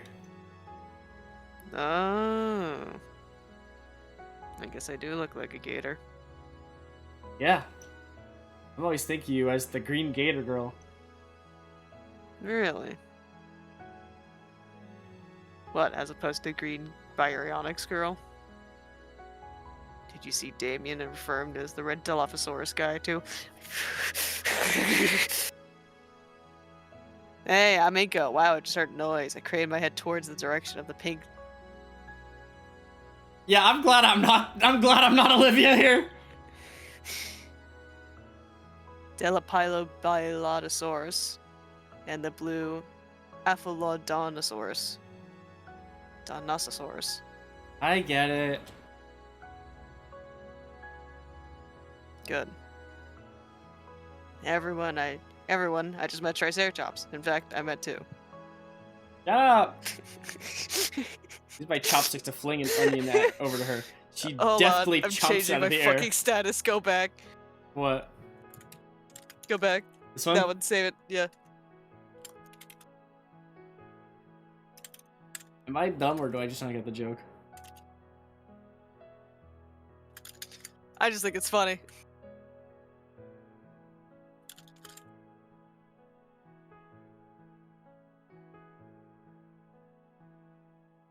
There we go. Definitely chomps it out of the air. Okay, who are the scallions? Oh, that's us. Love scallions. I was afraid when they said scallops. I thought it was scallops. I'm like, fuck no. What's wrong with scallops? I will get gravely sick if I eat it. Understandable. I like scallions. They're just weird onions. One last bite of shrimp, we finished our meal. The chef spins his utensils and gives us a bow, bidding us a wonderful evening. He managed to slip us a generous tip as thanks for his hospitality. As the waitress hands me the bill, she asks if we would like some complimentary ice cream, which Olivia happily accepts. Some dessert sounds good right now, so why not? Not long till we're cutting open sweet, flaky shells of fried cake batter to get to the cool, tasty ice cream cores of our free deep-fried ice cream. Hell yeah.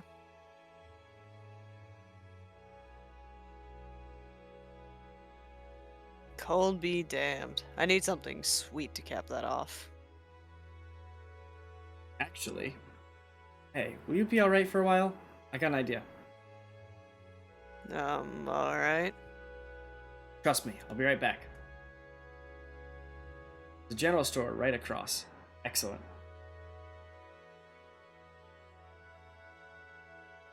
Fucking left her ass. Nice. Sorry, I got a message from a friend. No, you're good. That. Across. Hopefully they'll have what I have in mind. I'm back. Your ice cream was starting to melt. I was considering eating it. Rude. After I went out and got these, just for you. I hand her a plastic bag. Pocket warmers. How considerate of you, Inky. Stuffs them into the pocket of her hoodie, cracking them to start the heating. I grab her wheelchair and unfold it next to her, offering her a hand to help her into it. Still a whole city out there. Wanna go see it? Takes my hand, interlocking her fingers between my own. Eat your ice cream! Absolutely.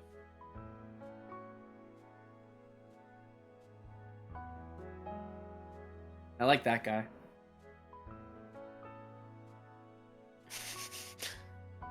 Back outside, I finished the last of my dessert and let out a sigh of satisfaction.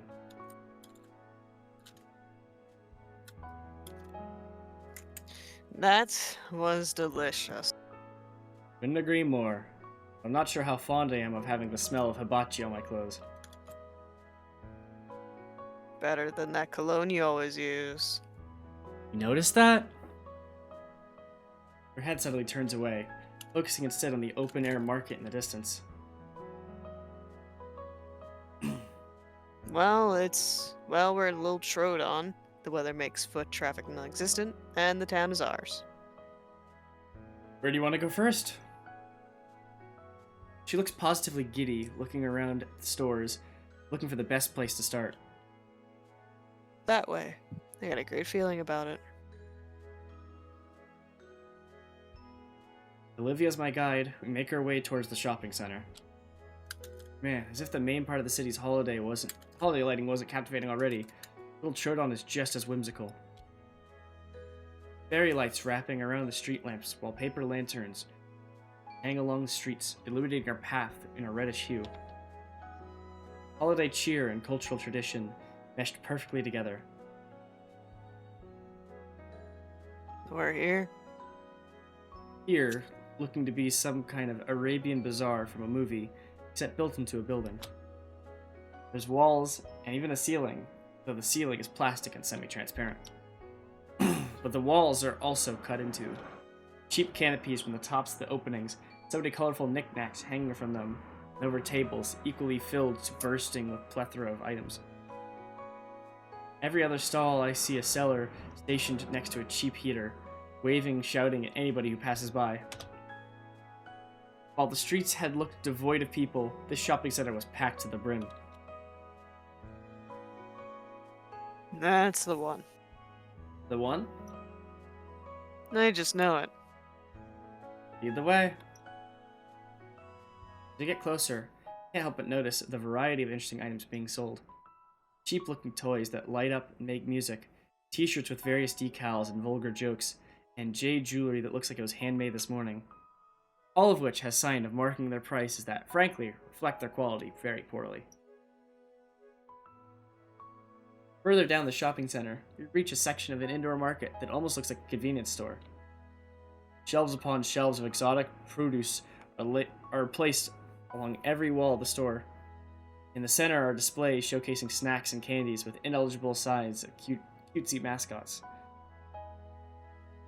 The ceiling's now covered in greenery, more paper lanterns and banners adorning more Japanese text. Olivia's eyes light up with glee upon seeing a wide array of oriental goodies. You know, let's make this our Christmas shopping. She nods and grins, starts scanning each stall slowly. Immediately, I'm drawn to one that is exceptionally vibrant, from all the toys on show. Some of the plastic figures are even making noises. There's a certain rattiness to them. Still, I'm sure I could find something for Vinny. Calling our first meeting, I look for any Power Raptor figure I can find on the table. Aha! Picking up a package figure, wave Olivia over from her sugary treat hunting. Think Vinny will like this? Perks an eyebrow, briefly, then gives me the flattest stare I've ever seen. No. Why not? There you go. That's such a shitty bootleg. Like, it's not even named right. Look at the package of the small green figure. Powerful Raptorials! Huh. Yeah, a lot of this stuff is cheap knockoffs. If you want the good stuff, you gotta look in the back. Heck. Rolls her eyes but motions for me to follow. Olivia wheels herself past the table, deeper into the stall. First thing I notice has even more boxes, toys along one wall. Opposite to that wall is a lot of swords and knives of other pointy, lethal things. Instead of looking at the toy wall, these eyes are glued to the weapon racks. I don't think Sophia would approve. No, yeah, no. Takes colossal effort on her part to turn herself around. Partially from how cramped the space is. Mainly how her eyes lingered on a particular sword on the shelf. Looking closer, kinda looks like the one from the show we watched together. Neat. Maybe... Nah, Sophia definitely wouldn't approve. Doesn't take long for Olivia to pick out a pair of toys to gift Damien's younger brother.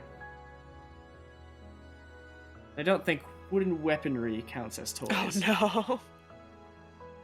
Here. Purchases were made, moved on to the next person on our list in the next stall. Ventured through the halls, deliberately throwing ideas back and forth for the ideas for the rest of the panes. I was astonished to find a jacket in close design to mine for a fraction of the price. It was just the right size for Damien. Olivia pointed out a neat little statue of an insect carved out of amberstone. Give it to me! Give it! It's not edible. Give it! I just want it! Not edible. I don't care if it's edible, I still want it. Understandable. I can get you one of those. I like little ambers. I like bugs and I like amber. I can get you one of those. I know where to get some. Yippee! She said it'd be perfect for Randy, so it's added to the pot.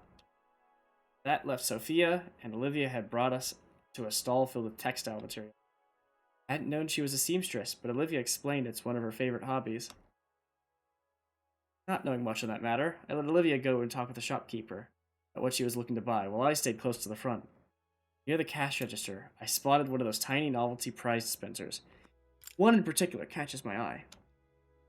Looks like some variation of whack-a-mole featuring little alligator heads. They're cute. She would love one of these. Just so happens I have 5 quarters. Turn the crank, get a spherical capsule in exchange. What you getching? Getching? Yeah. Olivia, got this for you. Ah. Nice little toy in her hands. She brings it closer to examine. Baby! Look, you can bop it with the little hammer. Ini. What does that mean?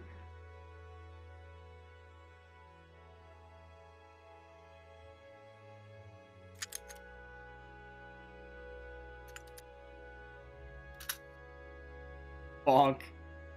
In him. Yeah. Bonk. Ow.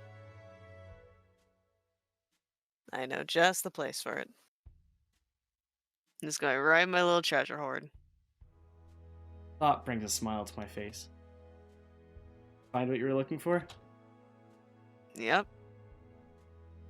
Pulls out a few colorful bottles from her chair's compartment. These babies look great on the canvas. They had just the colors I needed to. Oh, how's it different from regular paint from the store? It just is. But, It just is. okay. Yeah, I choose to not question it.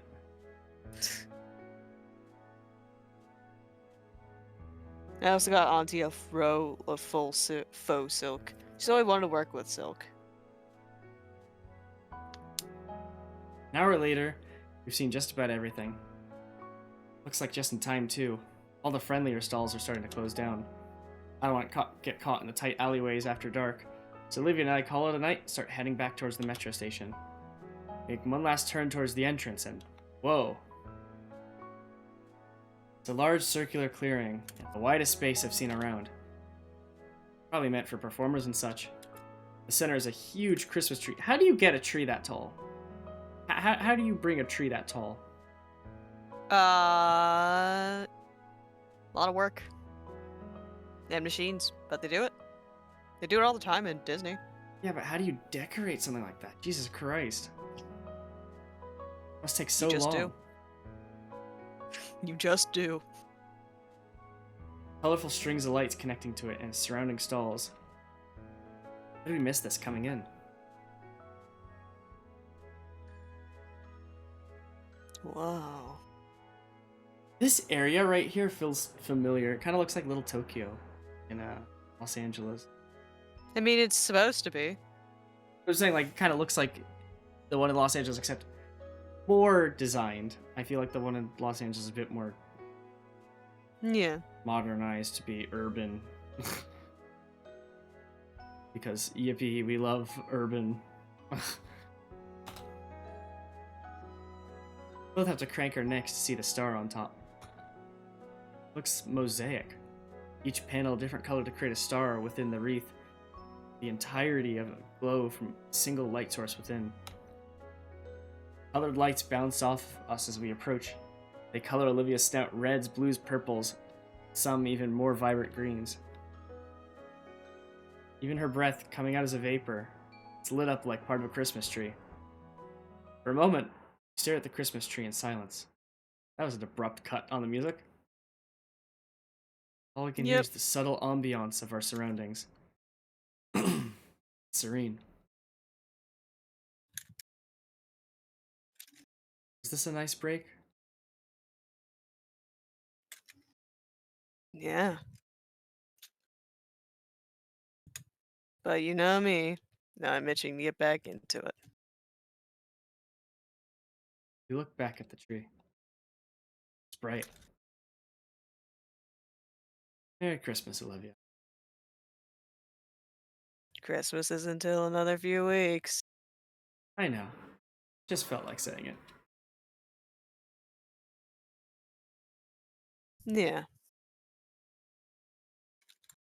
Merry Christmas. Olivia's hand finds mine, our fingers intertwining slowly and our palms pressed warmly together. She doesn't speak, but her eyes convey so much. Carefully set down our shopping bags and take a knee beside her. She leans over her chair's armrest, bringing her head close until she can rest her chin on my shoulder. Feel her lips move in a silent whisper as she nuzzled against me gently. A smile comes to my face. Her mouth as she mouths appreciation for our first official date. Following her example, I lean my head back against hers. My jaw moves, but no words come out. After all, we don't want to interrupt the peaceful silence. But I still know Olivia understands my wordless thanks as I feel her lips quirk into a smile. We stay pressed together for some time. At least until my knees couldn't bear the stone floor and her scales couldn't handle the cold. Allowing the comfortable silence to continue, I stand up, slowly take us back to the station. The ride home, we're lucky enough to get the whole train car to ourselves. Olivia huddles close the whole way back.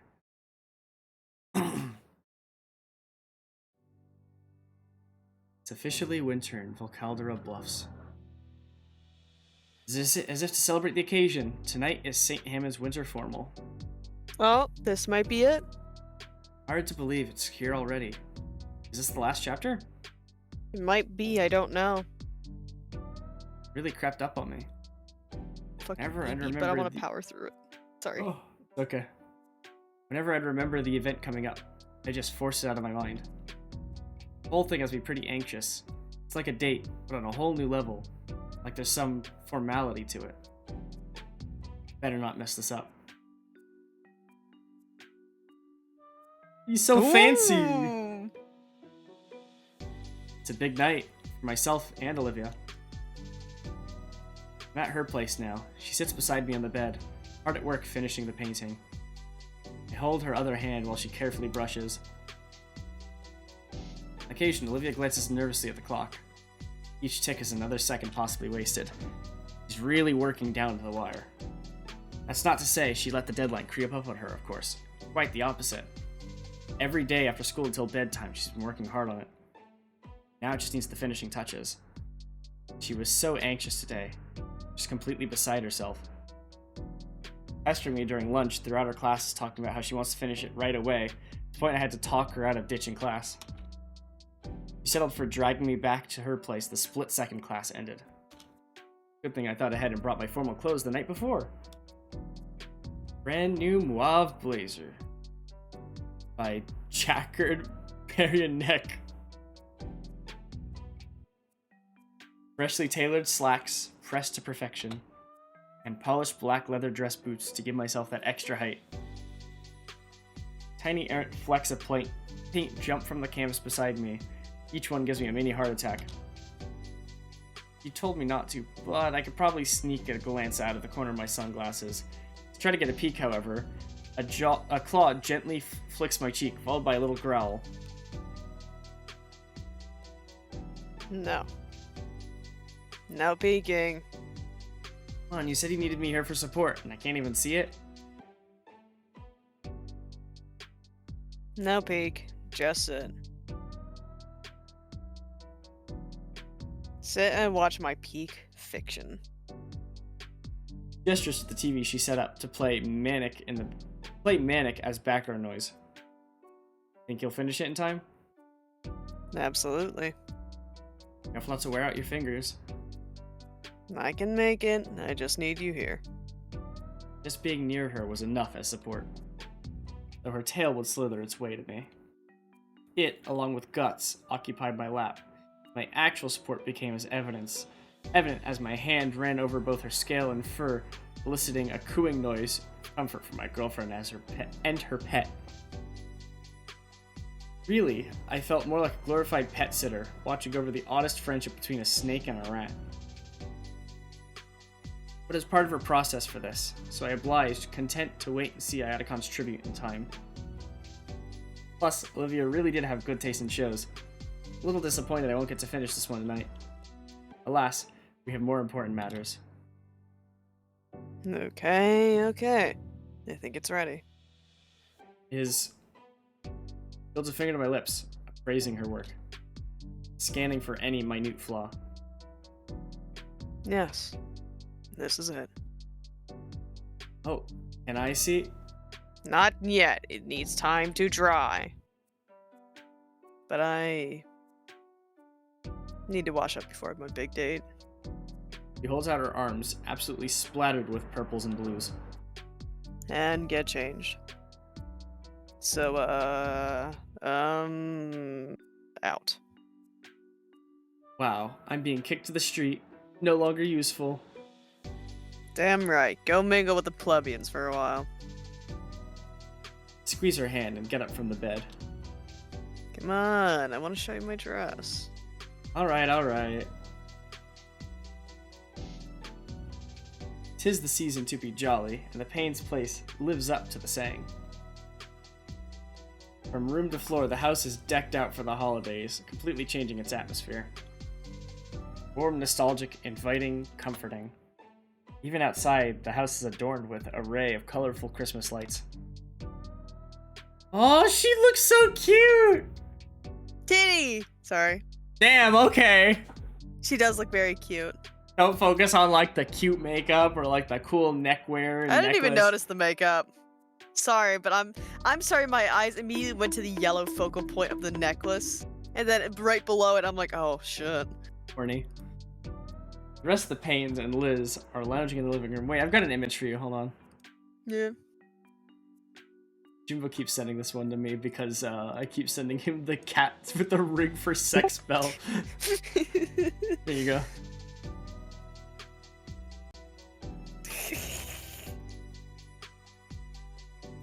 The rest of the Paynes and Liz are lounging in the living room. Hey everyone. Inko! Is it true you ordered a... Pretty sure it's supposed to be a surprise for her, hon. Oh, my bad. Thanks again for covering most of it, Inko. It's pretty exciting to get one of those. Yeah, Olivia's gonna love it. I can't help but feel like we should have pitched in more. Ah, don't worry about it. It was my idea after all. Nice jacket, by the way. Why, thank you. Just then, Damien takes a seat right next to Liz, casually slinging an arm around her. Yeah! Yipe! Damien looks my way with flickering eyebrows and a smug, toothy grin. He knows he's won. With a suave moves like that, I should keep him in mind to use on Olivia. No. Sophia looks as if she's ready to burst with excitement and can't hold it in any longer. I knew she was gonna say that. Skirt of all to be a man. Now, son. It's every parent's God-given right to tease their kids. One day you'll be doing the same with yours. Yippee! You guys are gonna be like this all night. Where's Vinny when you need him? I didn't want your little brother being left out on having some fun tonight, so he's having a big sleepover with his karate team. And let's be fair, I'm not going to risk that little rascal accidentally making a mess of anyone's outfits before their big night. Much as I love the little guy, the last thing I'd want is acid damaging my evening gown. You know, I think I'm coming down with something. Oh, stop it, you. The next couple of minutes, we relax and wait for Olivia. While Damien and I relax. The way his arms around Liz's waist, a blush begins steadily grow from her cheeks down to her neck. Oh, I wanted to see that. I wanted to see just a giant red blush. Kind of reminds me of an upside down thermometer. Damien scooches her closer to him and uses the other hand to guide her flustered face towards his. He leans in and seemingly whispers something in her ear. Whatever it is, that made the Lizometer hit 1,000 degrees with an alerted yelp. His parents are grinning from ear to ear as she squirms at their gaze. Despite the embarrassment raining off her like a fireplace, I don't feel too bad for her. I'm pretty sure this is what she wants. But what the heck did Damien say to her? Or so, is he doing this on purpose? Why are we all looking at the giant licorice whip? Scratchy voice draws my attention, and I turn to see. Damn! Yeah! Damn! I caught my jaw. God damn! Also, how did the painting dry that fast?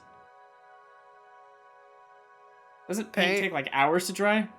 Paint. Doesn't paint take like hours to dry? Paint.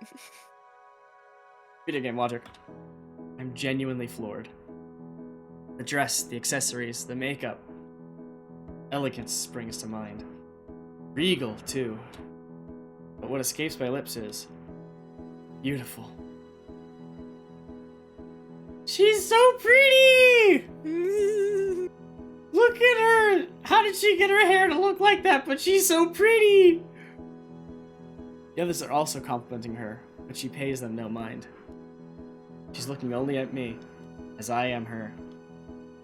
Bashfully, Olivia looks away at last, as I clear my throat. My cheeks feel exceptionally warm, and Olivia's practically aglow. You look beautiful, Olivia. Thanks, Inka. Auntie Sophia helped with the dress. She twirls her hair about, allowing me to take her in from all angles. Oh, please, Olivia, you worked hard on that dress, too. Only with the fitting, Auntie. She's gotten so much comfortable saying saying Auntie and Uncle now. Yeah! Her twirling finally stops, so she can bring her chair closer to me. I find myself on one knee, hands and arms helping to ease her from her wheelchair and onto the couch. It's been second nature for a while. With Olivia settled nicely there, I retake my spot just beside her.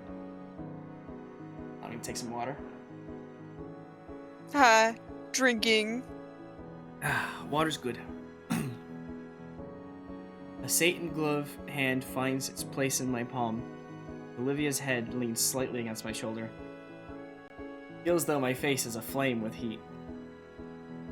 Yet I don't mind, as the girl beside me presses closer.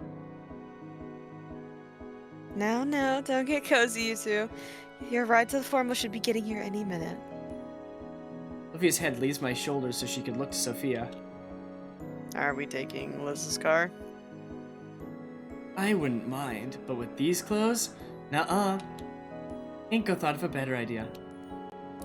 Y'all pitched in, though. Olivia's looking at me now, It's gonna be a fucking limo. squinting ever so slightly with scrutiny. I've been in a limo exactly once. I've never been in one, but I always thought it would be funny. I'd lie It's- on the floor. It's interesting. I don't really understand the point of it. What did you do? Well... Uh-huh. That. I did that. Damon and Liz already moving towards the door. I get up and take hold of Olivia's wheelchair, stabilizing it for her. Inko, what? Good night, Randy, Sophia. I'll have her home tomorrow morning. Inko. Have fun. Have fun, you two. Don't do anything we wouldn't. Randy. Olivia's head is still turning wildly between us as I wheel her to the open front door. The Gator head finally stills, and I'm sure her eyes are wide as saucers as she sees what's parked in front of the house. Figured for such a big event, we deserve to ride in style. What about the tomorrow morning bit? Oh, we're gonna hang out at my place after. Is that why I'm missing my favorite PJs?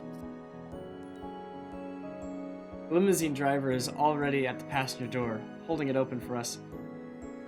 I gently push the wheelchair towards the vehicle as she continues to stare at it in awestruck silence. Okay. Wow, alright, this is...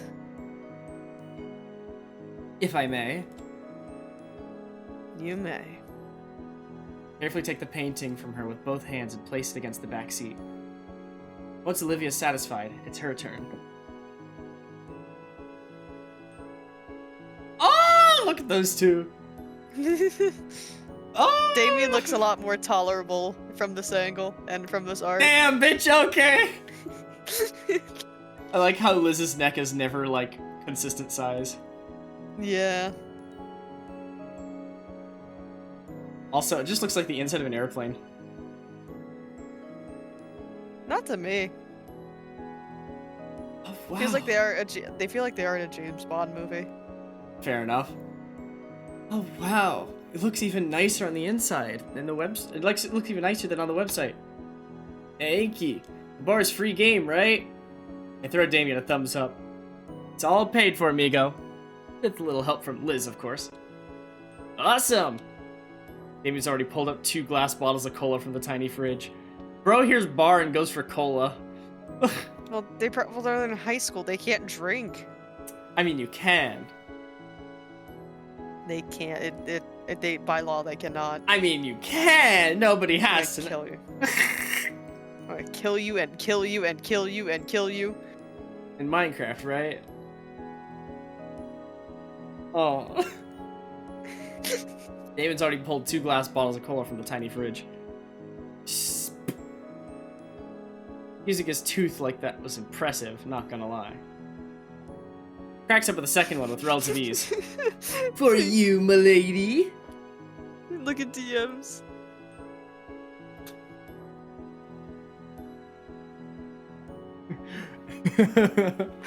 Oh. He gestures with his bottle if I'd like one. Oops, I just ended up pressing the wrong button. There we go. Sure. Careful. Careful you don't spill on the painting. Even a drop lands on it and I murder roll you. Yeah, of course. Can I see it? No. No one lays eyes on it until we set it up at the memorial room. I promised myself that. Whoa. Made the painting without even looking at it? She did. Wow. Shut up, both of you. Look at how pretty she is. I lean back into the plush seating, letting my arm rest gently over Olivia's shoulders. She leans her head into my shoulder in response, a low coo escaping from her mouth. Skyline of Volcaldera is painted in the evening glow as we relax the lower rumbling asphalt on rubber. Christmas lights dance and flicker across the faces of the building, turning what would normally be bland color palette into something much more vibrant. The whole ride there, we shared drinks and stories from the past semester. It's like the party's already started. I heard they've got a big name disc jockey this year. I can't wait to dance. I'm dying to check out the buffet they've been posting about on the school site. Buffet is always the best part. I didn't know you checked that. Special occasion. They got everything tonight, man. You name it. Burgers, pasta, steak, tacos, cakes, and even some of those yummy leaves for Liz. I'm glad you thought of me. I'll be gunning for that buffet room first thing. You guys will be joining us for dinner, right? Maybe, but first, I want to get this painting on display as soon as possible. Thanks for helping me do this, Inko. I smile and squeeze Olivia's hand. She squeezes back.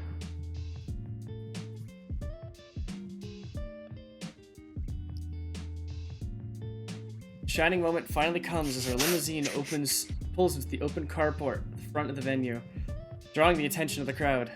Wait for another minute or so in anticipation before the passenger door opens wide. Taking initiative, I step out into the open as the driver sets up the wheelchair with a flourish. Our ride makes a great set piece, naturally draws the attention of everyone as nearby as I ease Olivia into her chair gently. Whoa. Whoa, Sorry, go ahead. Whoa, that's Inko and Olivia! Her dress looks amazing! Man, comes in a whole ass limo and I get here in my beat up wagon. Fucking felt that! Olivia's smiling nervously while she carefully removes the painting from her backseat. I forget sometimes not everyone is so acclimated to this sort of attention. Have a good evening, sirs and madams. I thank the driver before we make our way to the entrance. A decorative red carpet stretches from the driveway. Driveway! Yippee, we're on highway! A decorative red carpet stretches from the driveway and right into the venue, giving our walk inside a sense of glamour. We approach the sign-in table, where a sizable line of the other partygoers look our way. Figures. Oh, I'm an organizer. With the painting for the memorial, you are too, sorta. What's that mean?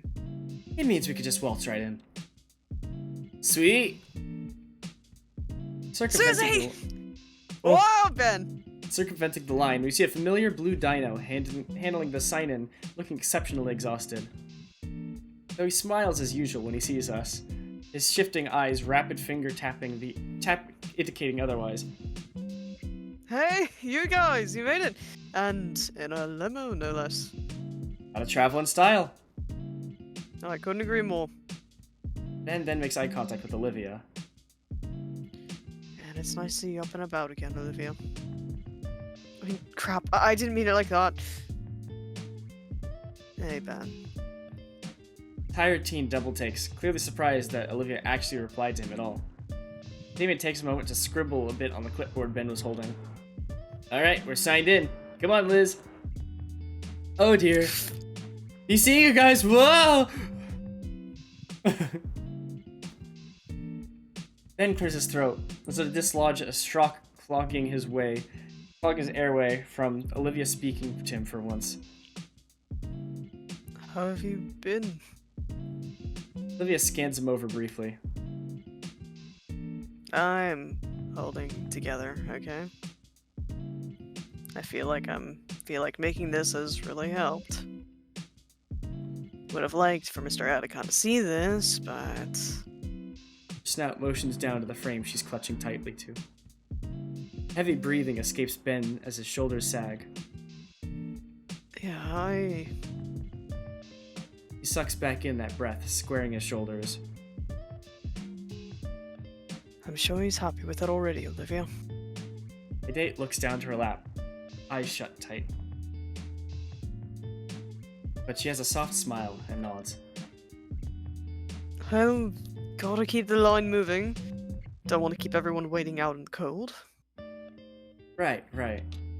Ben hands the clipboard along with the pen. Olivia and I sign in and hand it back to Ben. Right, you're all set? Thanks, Ben. Of course. Enjoy the night. Out for Ben a slight wave as Olivia and I continue forward. The memorial room is probably in one of these side halls. They should have given us a map. Why didn't you ask Ben? Won't be that No. hard to find. Olivia smirks as I take the head, letting her hold the covered art piece closely.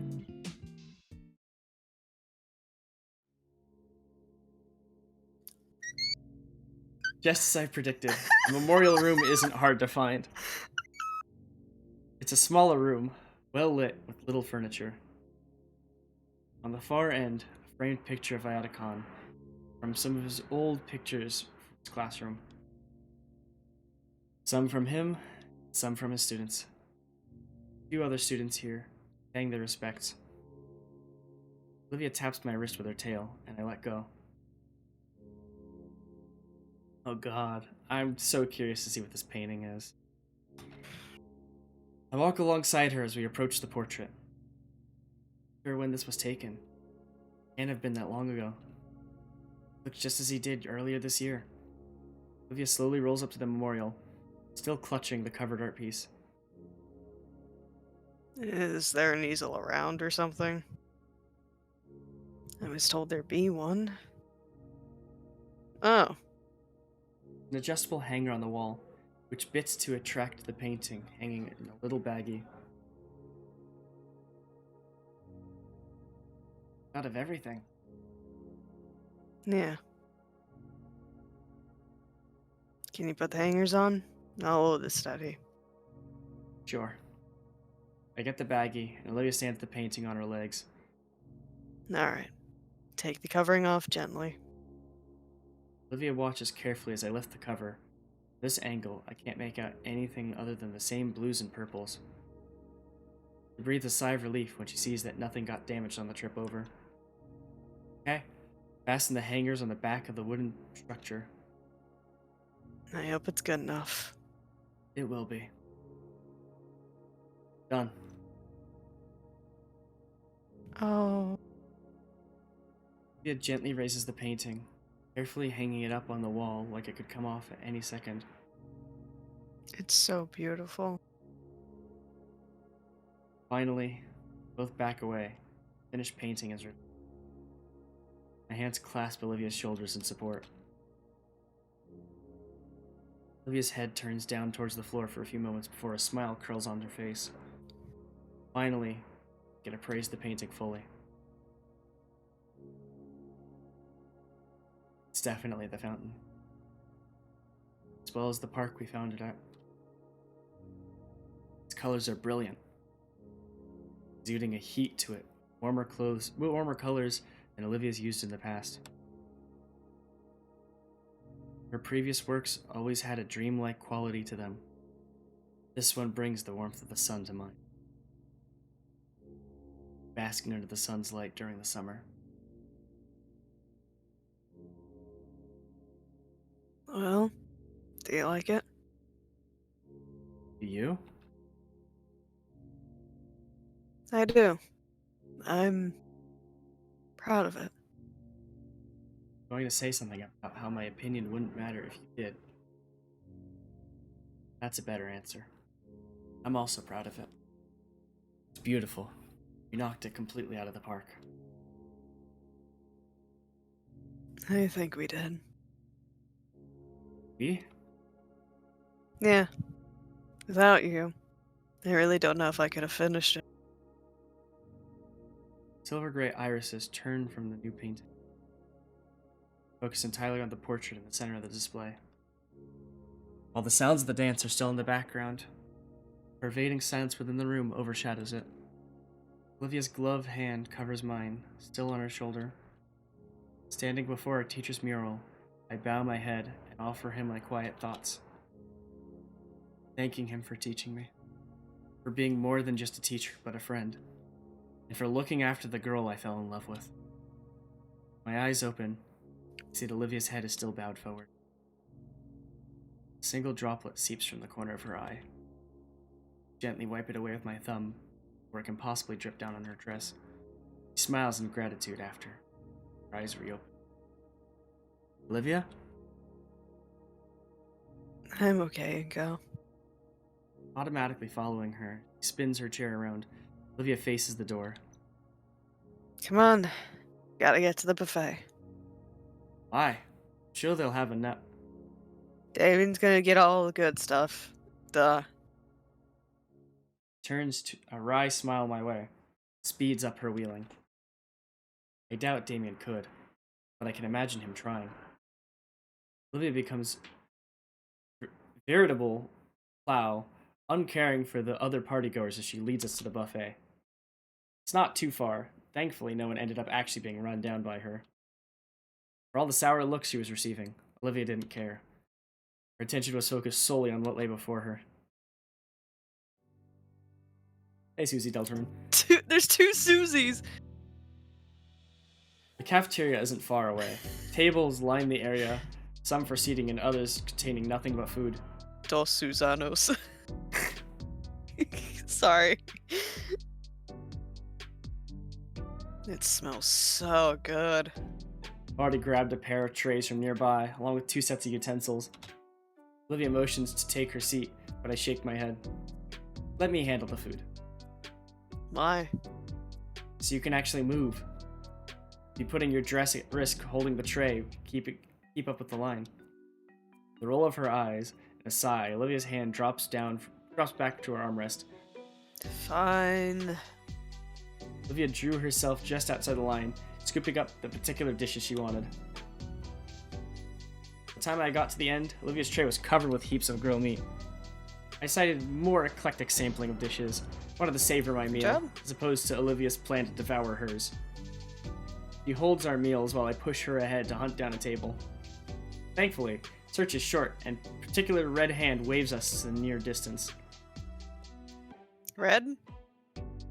Oh. I was like, who the fuck is Red? Red Godzilla NES. Yeah, fair enough. Once we get situated at a table, Damon greets us with a sauce-stained grin, while Olivia nurses a tall glass of ice water beside him. The two looked happy, yet exhausted. Having fun? You know it. Just stopped by for seconds. Busting a move ain't easy. Seconds? Already? I told you, if we got here any later, the cafeteria would be closed. I'm not even gonna question how you eat so much and still move around the way you do on the dance floor. It's all in the method. Oh, please. You two plan on hitting the floor? Absolutely. I'm getting a dance tonight out of this guy. You say this as if I'd even consider turning you down. Damon's eyes closed for a moment in thought. Feel like I'm forgetting. Oh! You're painting! Did it get set up okay? Yeah, hung it up in the memorial room. You can see it now. Really? Hold on. Immediately went. It looks really good. Thanks. Bro booked it over there, stared at it for a second, and ran back. Came back. Bro was like, art! It looks really good. He's so stupid. I fucking love him. All words finally said, Olivia and I started on our meals. While I savor the tender meat of my steak, a deep vibrato reverberates in my rib cage.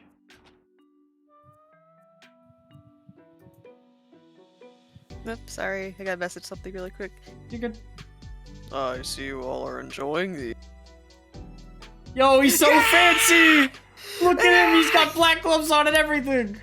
He looks great. We turn to see Liz's uncle approaching. Damien smiles and waves, but I notice how he scooted his chair away from Liz. Understood. No, he's giving her space. The older man finally reaches us and pulls up a chair to sit down. Yes, Damien's been so sweet, Uncle Mike. Mustachioed Whale nods, smiling at Liz's date. Yeah, totally. Nothing but fun, Mr. Ferris, sir. It's the first time I've heard a fake laugh from Damien. I didn't know you'd be chaperoning, Mr. Ferris. Well, of course I would be. After all, it's my darling niece's first proper date. No. I'm starting to feel bad for Damien as I watch him sink lower in his seat. Though Liz does come to his rescue. Uncle Mike! The older man laughs as he fends off his niece's attempt to headbutt him with his massive hands. I'm not being serious, Elizabeth. Mind your head. Liz relents, scooting herself right next to her date and wrapping him in a hug. Damien sputters and looks between the two family members. Ah, by the way, Olivia. I just visited the memorial with Mrs. Scaler, and we saw your latest piece. Olivia pauses on her last bite of mallard. It's quite a work, Miss Halford. Olivia's tail reaches up and giddily shakes my hand around. Thank you, Mr. Ferris. In fact, when your principal saw it, she immediately wanted to showcase it in St. Hammond's Gala. Specifically, where Dreamscape once was. Oh! It's your painting, so it's up to you. I figured I'd come let you know, before you try to take it later tonight. Olivia ponders while her fork spears at a particularly slippery piece of greasy bird. I don't mind. I'd like to take it with me when I graduate. Mr. Ferris nods, taking a small notebook from his pocket and writing some notes into it. Of course, Olivia. How's the brisket? I may spring for someone I get around to dinner. Try the roast duck as well. It's amazing. I think I will. Have a wonderful night, everyone. He starts to turn, but stops to look at Damien. And stares. Damien nods his way. And with that, Mr. Ferris leaves us to our meals. I'm by no means a fast eater. I managed to finish my own meal before Olivia finishes hers. I lean back in my chair, stretching my arms up. Across the ballroom, I see Ben heading behind the curtain on stage. Say, that reminds me. Hey, Olivia. Finish what's in your mouth. What? Ben talked with you recently? No. When we saw him earlier, it was the first time I talked to him in years. Weird. What's so weird about it? Only weeks ago, he wanted to apologize to you for everything. And I said he should tell you himself in person. He said he would, and it hasn't happened. Maybe he forgot. He has been very busy lately.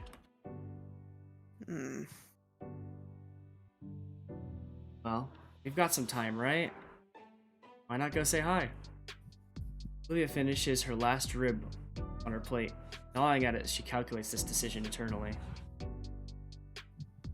Alright, I guess. If you think it's a good idea. You guys go ahead. I'm about ready to get back to breaking it down. It's just Damien doing Orange Justice on the dance floor.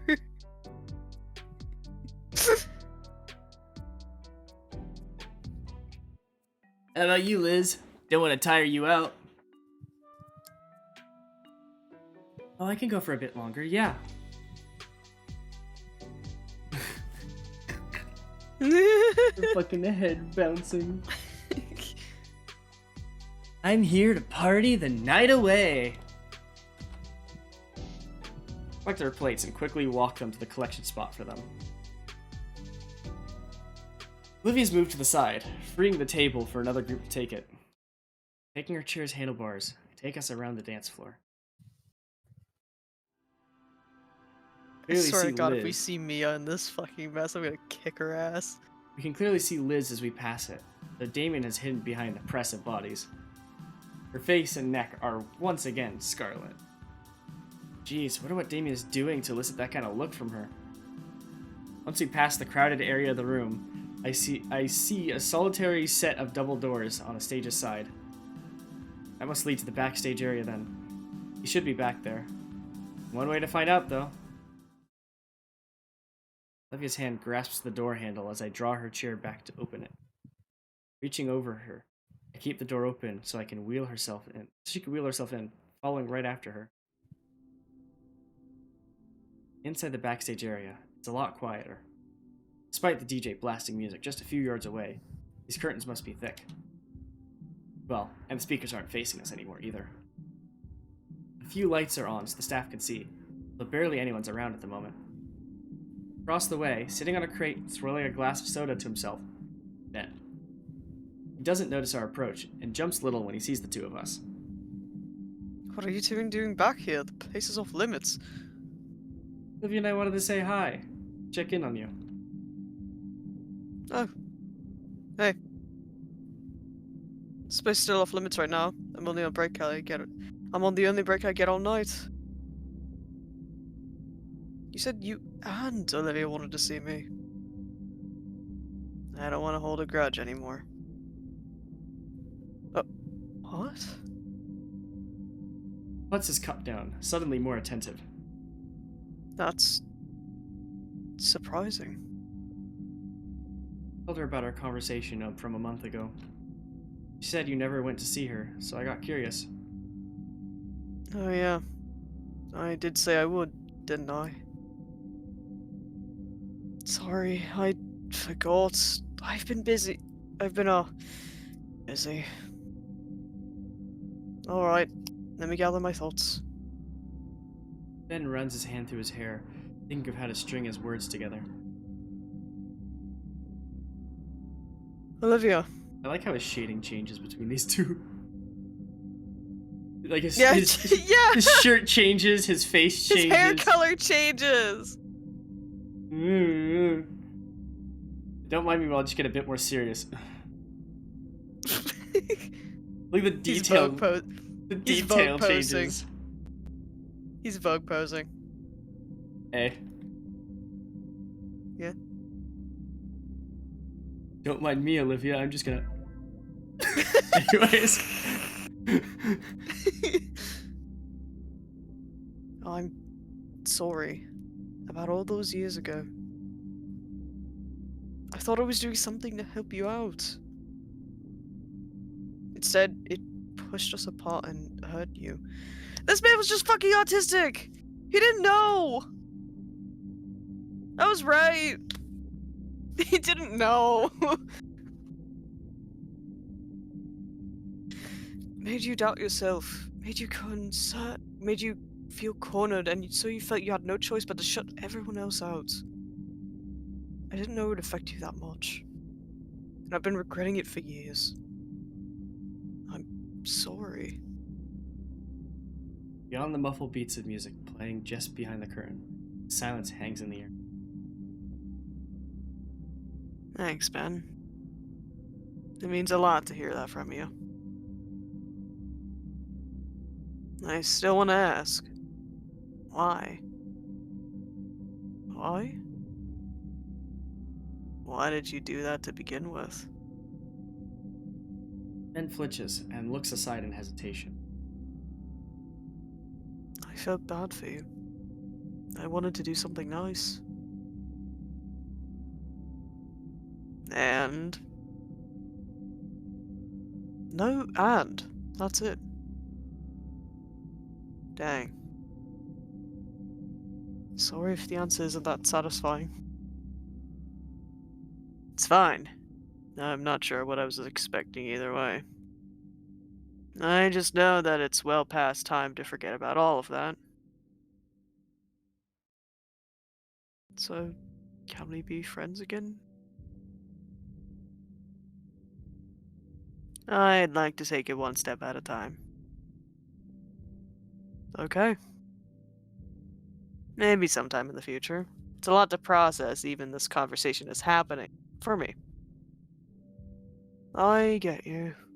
I thought we'd never be able to just talk it out like this.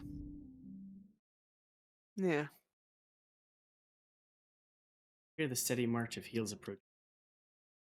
Oh, this bitch. Say the line, Kinda Nim. This bitch in her frou-frou fifi ass dress. I get worried for a second that it's the staff here to kick us out. But it's just Mia. There you are! Good lord, Ben. Been looking everywhere for you. You've just been lazing here the whole time? I'm out there looking like a chump with no date. I told you already if you want your... Oh, you two. Mia? You're not so mad about that, Of course not! Don't be stupid! As far as we're concerned, it's water under the bridge. So how you been? Making any new pictures lately, Olivia? I just finished a new one. It's hanging in the memorial room. I saw it. Looks good. Hey, how come mine didn't look like that? I'm joking. I'm joking. I haven't gotten a chance, unfortunately. Oh, it's great. Hardly put it into words. It's a piece by Olivia, like I was without saying. An odd air of calmness settles on us. Just stand here, the low lighting of the backstage area. Even Mia seems to have fallen into its grasp as he leans against the box Ben is sitting on nonchalantly. Well, only one semester left. Yep. Mm-hmm. And then roll out into the real world. We're all cool with each other? Sure. That's a fucking... Stay out of my way, and I'll stay out of yours. Goddamn. Somebody reined her ass in. Deal? Damn. Great. Then we can cross that finish line without incident.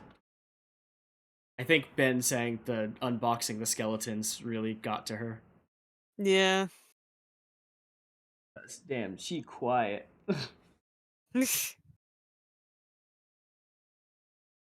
You want to graduate without any more antagonism?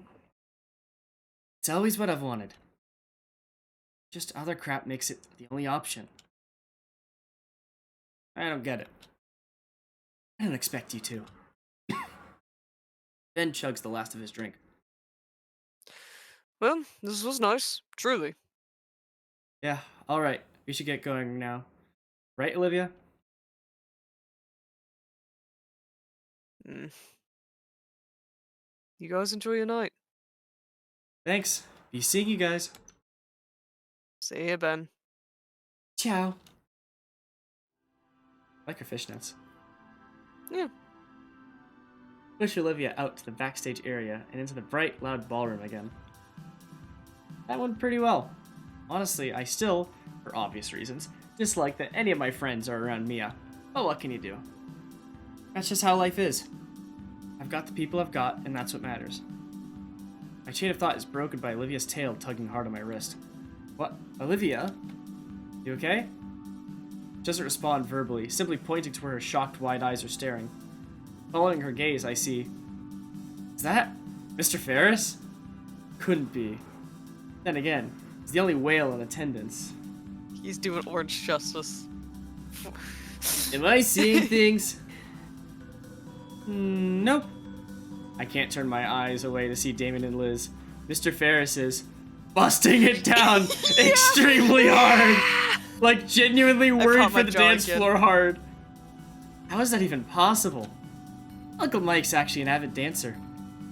There's avid dancer, and then there's bringing that amount of heat onto the floor. Did he always know how to? That? No, actually. This is the first time I've seen him dance like this. The crowd around Mr. Ferris has finally broken their silence, cheering him on as he thrashes around the dance floor like crazy. I used to be that person that would like dance crazy, but I didn't really know how to dance, so I just moved my legs really rapidly. Felt like dancing. I used to do dancing back then. It was fun. I used to just move my legs rapidly. It felt like dancing, but it made me really tired. Ah, I see now. Mr. Ferris finally got some swag! Yeah! I can't help but feel some pride as I watch the older gentleman spin with reckless abandon on his head. Oh, I guess he's... Oh! Mr. Ferris pants, takes a knee, showing off his freaky whale teeth with his gasping smile. Ooh, that was exhilarating. Liz's head vanishes for a split second and returns a full pitcher of water. He accepts the pitcher, drinking greedily from it like it was just a mug. Speaking of water...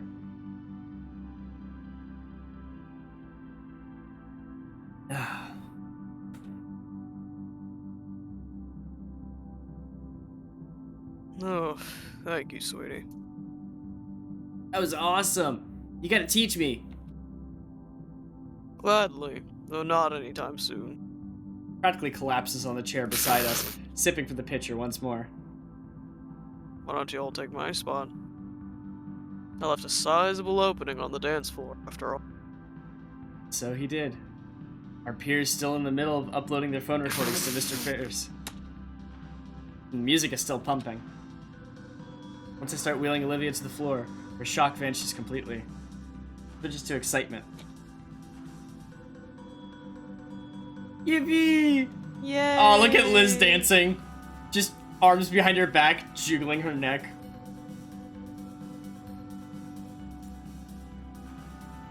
Damon and Liz aren't too far behind, and soon enough, we're among the throng of seniors dancing at the fast pulse of the music.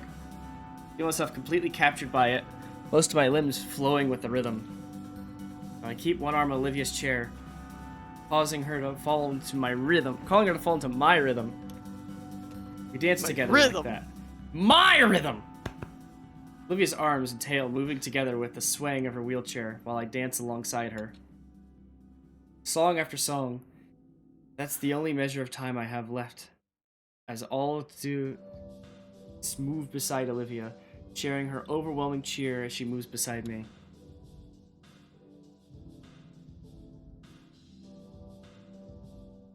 Sorry, I was checking something really quick. No, you're good. There was a pause anyways. At a certain point, my throat's too dry to ignore. Olivia caught me rubbing my throat, decided it was a good time for a break for soda. Get water, dingus! So we're sat in the outskirts of the dance floor, resting against each other and catching our breath. So, good night so far? Yeah, absolutely. Probably the best of my life. Wow. Of her life. My thoughts go back to the parties I'd gone to. We've been dancing, talking, lots of people. When I compare tonight to all those small house parties, Too much? no, actually. I think you're right. This has been one of the best nights of my life, too. I've gotten to do just about everything I was hoping. Everything? My chin rests atop her hair, the sweet scent of her shampoo concentrated in her tiny hair bun, further relaxing me. Olivia's hand clings tightly to mine. I reciprocate. Mm-hmm. You? No, almost there. Just one more thing. Oh, hey, it's the song from the title screen.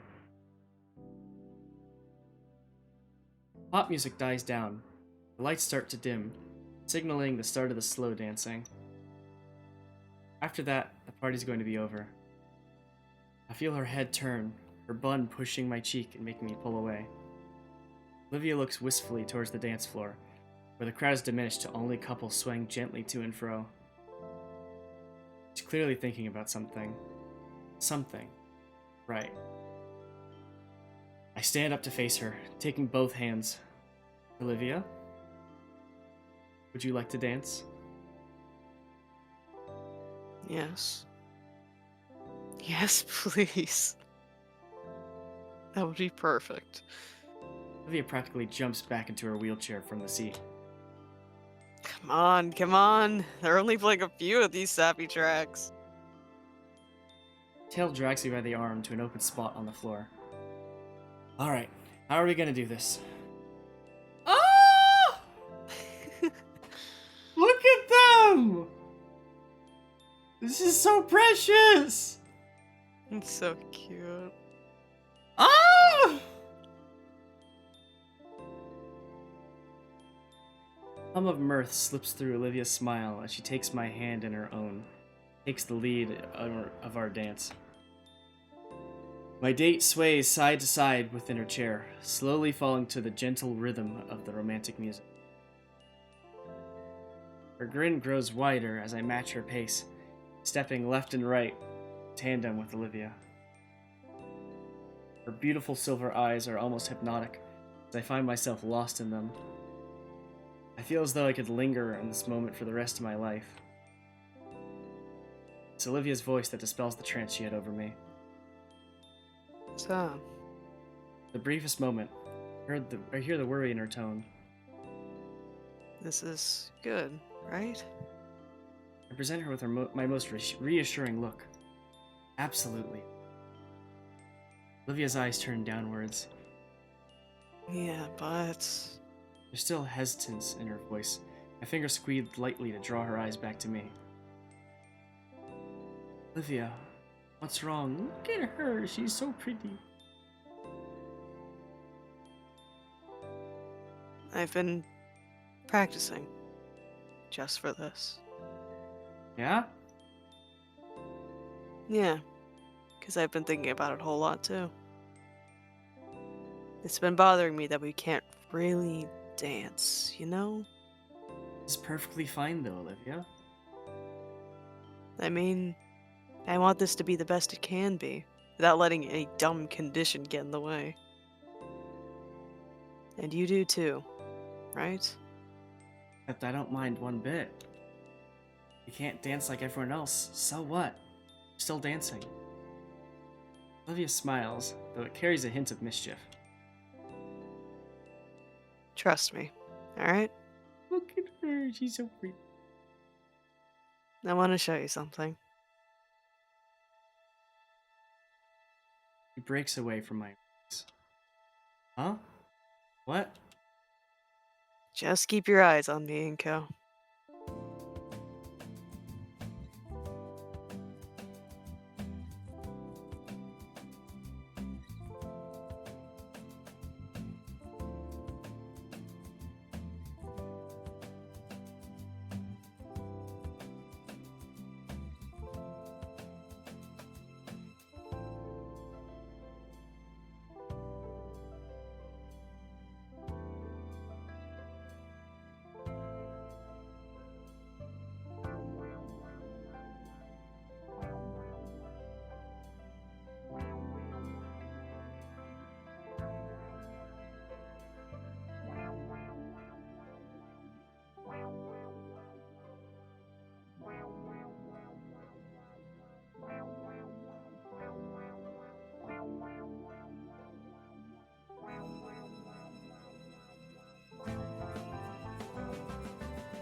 Oh!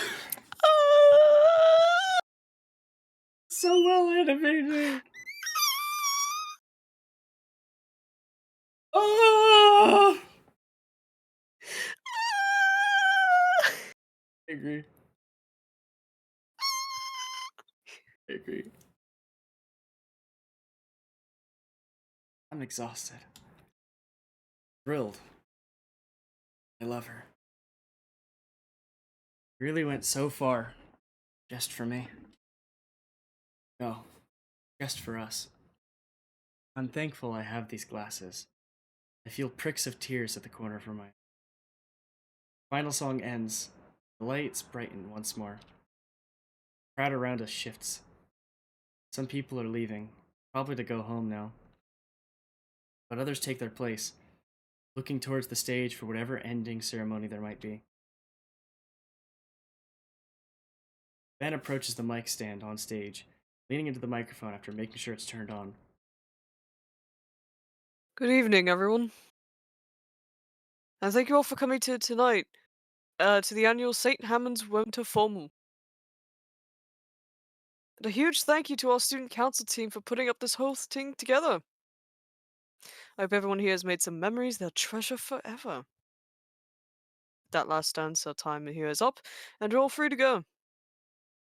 Good night, stay safe, and enjoy your winter break. We'll be seeing you all next year. Waves once more, returns backstage. Some students start milling out towards the door to their cars. Damon and Liz find us in the crowd. Hey, that was amazing out there. Thanks. You guys ready to bail? Yep, let us out front. We got him until midnight. What does he do, like, while we're in this dance? Probably just chilling. Fair enough. Heck, we could stop somewhere, too, if we wanted to. Oh, snap, like ice cream? This weather? In any weather. Olivia? I'm steaming hot. I would actually like a root beer float. Sounds like a plan. Olivia's tail trembles from the overexertion, but still snakes around my wrist as always.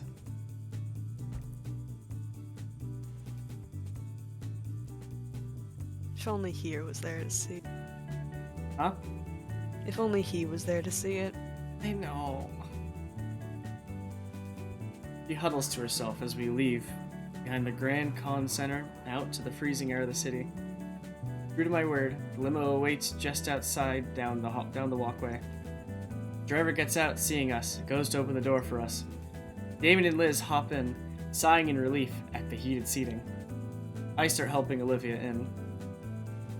Just like her tail, her legs are quaking from exhaustion as they help her make the jump from the chair to the seat. We all collapse in the cozy seat. The euphoria from the dance is finally wearing off and leaving us with just the exertions of them. It's a pleasant soreness, though. Olivia rests against me with a yawn and a tired smile.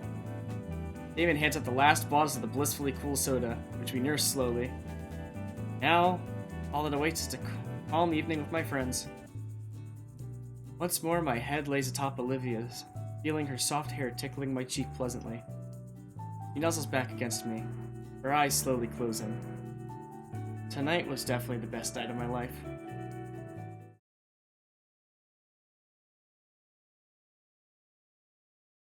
Wait. Wasn't I supposed to give a speech? What? I swear there were supposed to be speeches for Ionicon. Ben was gonna do one, I had something ready. Yeah. Yeah, what gives? Tried to argue for extra time with the venue owners for it. They wouldn't budge, so we just had to cut the rest of the formal short. Check my phone. 9:53. Huh. Something up? Maybe, but we all got dismissed anyway. You guys can check it out if you want. I'll chill here. Should we? Olivia looks back to the entrance. Some people are still leaving, but I can see most are still inside, probably waiting for their rides since the formal ended early. Yeah. I'm curious. Alright.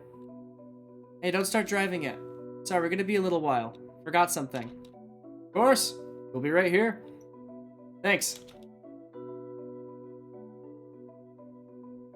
Olivia and I get back into the chair, and I push her back through the cold into the con center. Inside, my So much for classmates- putting my trash outside tonight. I'm sorry. I was gonna do it and the trash comes tomorrow, but immediately started pouring like hardcore. Oh. Fucking hell. And I don't want to get sick before my trip. Understandable. That sucks. Inside, my classmates are standing awkwardly around, calling their folk. I guess we'll have to find Ben again? Alright, backstage? Maybe. Let's check.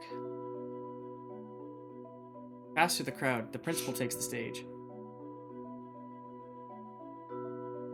Mic isn't turned on. She annoyedly gestures to have it turned on and tries again.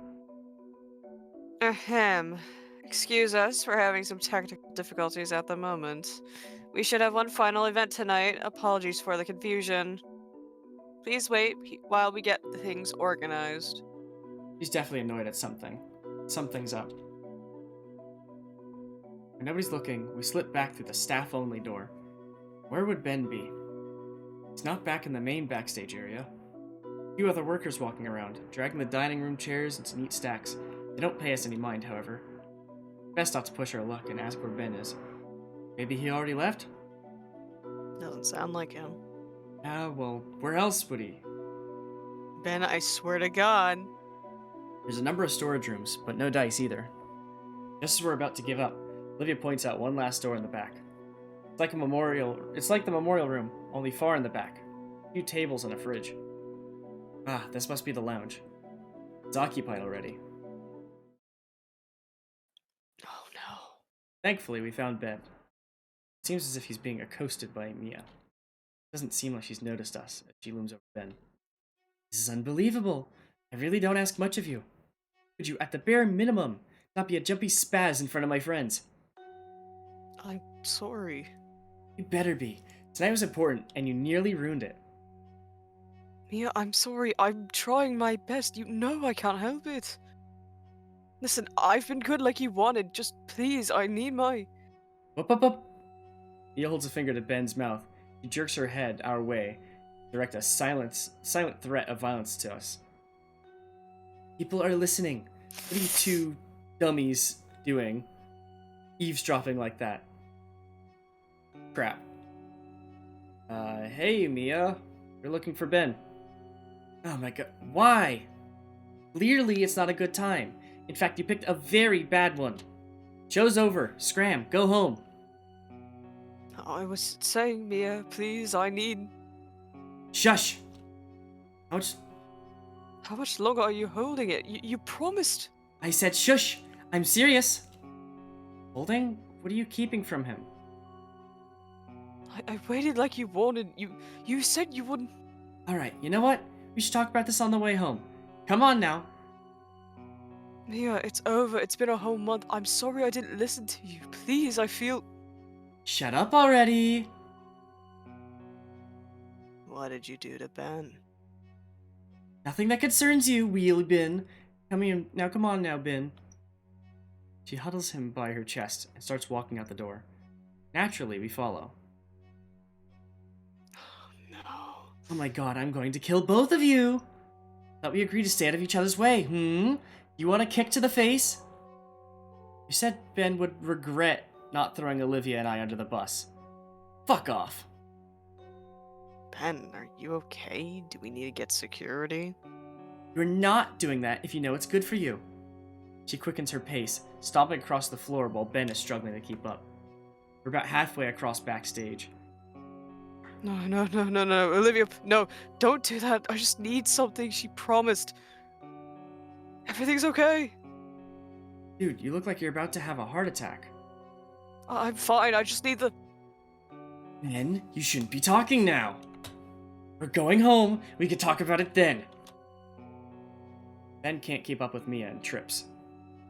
Fucking idiot! Get up! Get up! Yeah, we should get security. Like hell you are! Fuck, I'm surrounded by idiots! Mia, I can't wait any longer. Please, I need it to be normal. Shut up, you fucking idiot! Oh shit.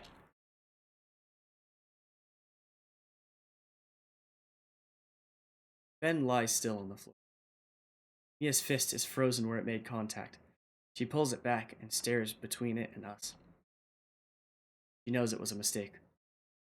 Her low impulse control finally got the better of her. Oh. Ben shudders on the ground. His glasses lie snapped in two parts, and he fruitlessly tries sticking them together like jigsaw pieces. Ben, are you alright? You know I didn't mean that, okay? Your glasses. Hey, let's get you out of here. Nobody can see you like this, right? No one. You two, if you ever tell other people what you saw here, I will personally. Ben! Scalar opens the curtain right where we're at, lit up by a Oh. spotlight aimed at that spot. Fuck. Goodness gracious. I've been looking everywhere for you. Where have you been? Did you forget about the memorial? Mrs. Scalar, no excuses. Get out of here. Scalar grabs Ben by the shoulder and yanks him through the curtain. All right, now we can get. There's a sizable crowd. Any murmurs clear out the dead silence as everyone gawks. Fuck. Scalar jerks her head back to get to the gap in the curtains and rips it wide open. We're exposed to the bright stage lights. Scalar rips her gaze between Olivia, myself, the broken glasses, and the person trying to hide them. Mia. She's caught like a deer in headlights. Ben's fresh wound is bleeding bright red. It drips to the floor below. When he whimpers in pain, Miss Scalar finally looks back to him, fully takes in his condition. The droplet splattering is deafening. The audience's eyes are on Mia. Mia, are you mad? Benjamin, you stay here. I'll get you some help, okay? He simply whimpers more as our principal practically leaps off the stage to search for someone. 1,000 calculations run through her. Judging by the worsening drained expression, none of them are good. Murmurs in the crowd. Our peers talking amongst one another, pointing and questioning.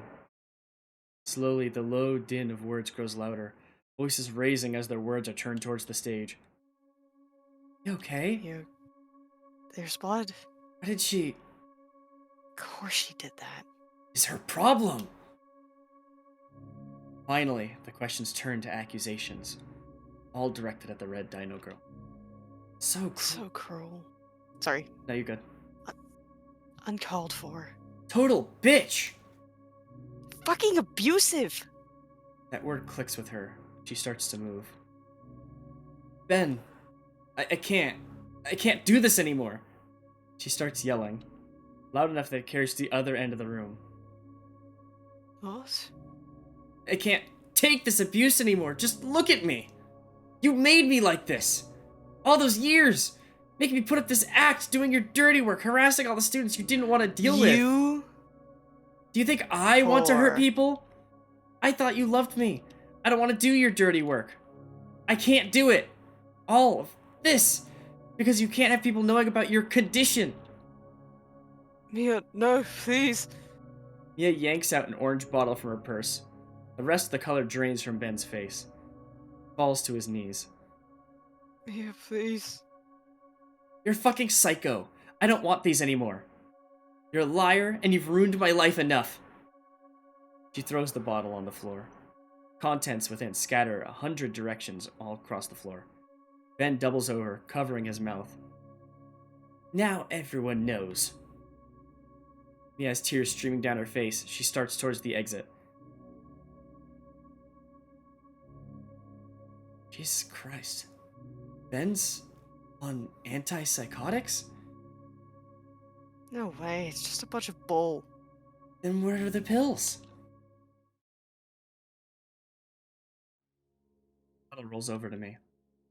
Don't know why, but I pick it up. I can't pronounce what's supposed to be inside, but I can read Ben's name clearly printed on the label. They're antipsychotics. So that's it. That's horrible. Ben had betrayed her when he didn't do her bidding. She had to tighten his leash by keeping it from him, remind him who's in charge, and keeping him from making the same mistake again. Mia, I love you, don't go. Get away from me, you freak! I'll do anything. He reaches out for her. Mia! Mia ignores him. The floor vibrates from the unmistakable sound of Ferris lumbering over. In spite of his size, the mastiff older man cuts Mia off. Fuck. I believe we need to have a talk, Miss Moretti. He reaches out to take her by the shoulder, but she ducks low. His grasp barely grazing her, she bolts past him, shoulders to the backstage door open. Just like that, gone. Scalar returns to the stage with a first aid box in hand. He retakes the mic, her troubled words tumbling freely. I'm terribly sorry about all that. We had planned to have some eulogies in honor of Mr. Anakin, but Scalar's pretty deflated after all the commotion. Ben, where's Ben? He tugs my arm. She points off to the side. Ben is sulking off into the hallway. Halford. Looks like you're the one left. Would you like to say a thing or two? It's fine if you don't. Olivia looks to me. Her eyes are filled with determination, sending me a silent signal. Of course, Mrs. Scalar. I'll speak on behalf of Ben, too.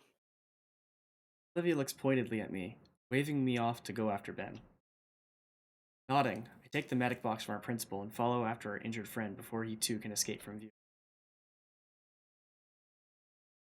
Before I speak, Mia obviously, like, lied about saying that Ben was abusing her, right? I would hope so. I doubt it. Why would she have his pills? See, that's the. If I go back. So that's it. Ben had betrayed her when he didn't do her bidding. Yeah, it's just her abusing him. Yeah. Fuck. Yeah. And that makes Ben's behavior a lot more understandable now. Yeah. He's not autistic. He's just medicated. God.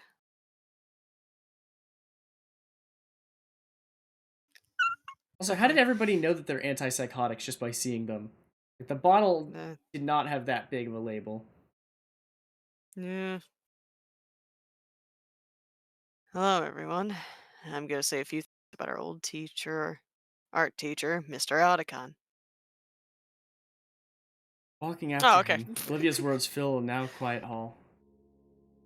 Mr. Otacon was more than an excellent instructor. I always saw him like a father figure of sorts, wanting to do right by me and by the rest of his students. I recall the times I spent with him, teaching me everything he knew, doing his best to guide me, not only as an artist, but as a person too. I had gotten so caught up in my own worries that I couldn't see all the wonderful things around me.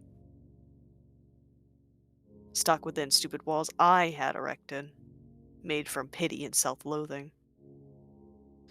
And he had been the one to help me break free from those walls. He helped me become a better person, because he believed in me just like he believed in all of his students. Mr. Atticon believed in the best of people, and when I realized what Mr. Atticon's life work was, not any painting, photo, or sculpture. It was us, his students, helping us to become better people. Mr. Atticon, thank you. You were a wonderful teacher. Ben sits God, on the this ground. fucking room. Ben sits on the ground in front of the memorial. He's not crying, but he's unresponsive. He's in shock. I guess I would be too. Has to be his worst case scenario. Hey. Set the first aid kit on the ground beside him. Sit as well. It goes unopened. Ben just stares up at the painting on the wall. This is hers. Yeah. It's good. Oh, hang on. Fish out the bottle from my pocket. A few remaining pills clatter in it as I pass it over. He takes it and stares at the contents before downing the last dose. So, I'm not going to talk about this, Inko. alright. Respect to Ben's wishes, I stay silent. Mr. Atticon smiles down at us from his picture. She's been able to do something like this. Meanwhile, I'm just running around making things worse for myself. I look to the ignored first aid kit. Follows my glance and grimaces. Hurt? It feels better than what's inside. Probably only talking now because of the adrenaline. I don't feel like crying anymore. I just feel empty, or like throwing up. Now everyone knows. I tried, you know? All the social classes, all the times I forced a social person. I've noticed how well you get along with everyone. I did everything right. Now it's all for nothing. I don't think they'll care. Will they? Tell me, do you see me the same way after hearing the word psycho? Neither does anyone else. It's just natural. It can be the mildest thing in the world, but the label doesn't discriminate. Even with all the good impressions I've made over the years. I'm a threat. I may as well just drop out and finish high school online. My friend still. You're Olivia's friend. Am I? Given time. Just sit a while, staring at the painting. You know little Trudon? Took Olivia there. She loved the place. Got herself some fancy Asian paints for this. You know, it's Earlier, I told her there wasn't any big reason I did what I did. That was a lie. You look at her and instantly know her whole deal. For better or for worse, she can't hide what's wrong with her. But someone like me, you had to be told. That means so long as I can hide it, I'm normal. If I ever seek help, it just outs me. That hurts. So seeing her actively refuse it, take it for granted. One thing just led to another. It was stupid. just how feelings are, Ben. I notice my friend is looking less tense now. About Mia. I don't want to talk about Mia. She's gone. She's always telling me once she graduated, she'd get out of this dump. I was hoping she wouldn't. Hoping maybe she'd take me with her. You know she's gone. She's booking it across state lines as we speak. See? Ben shows the lock screen of his phone. Most recent messages from Mia. Sorry, I'm going. He sighs. 4 years. I loved her. Plays with the broken halves of the glasses he picked up. He said he didn't want to talk about it. I won't pry. Just sit. Otacon's warm smile seems a bit brighter from his frame. Well, he'd be happy with how everything turned out. I think he would. It was long and painful. Finally made it. Became the people he aspired we'd be. Everything that's happened led up to here. Whether through resolving old grudges or finally escaping a horrible situation, things are changing. Once we leave the room, our new lives start. For now, wait transit just a bit. Ben's like me in a lot of ways. I remember seeing him early this year, effortlessly turning social disasters in his favor. But I struggled to do anything without someone's approval or attention. Looks like he couldn't either. Mia used to use that against him. Could I have ended up like that?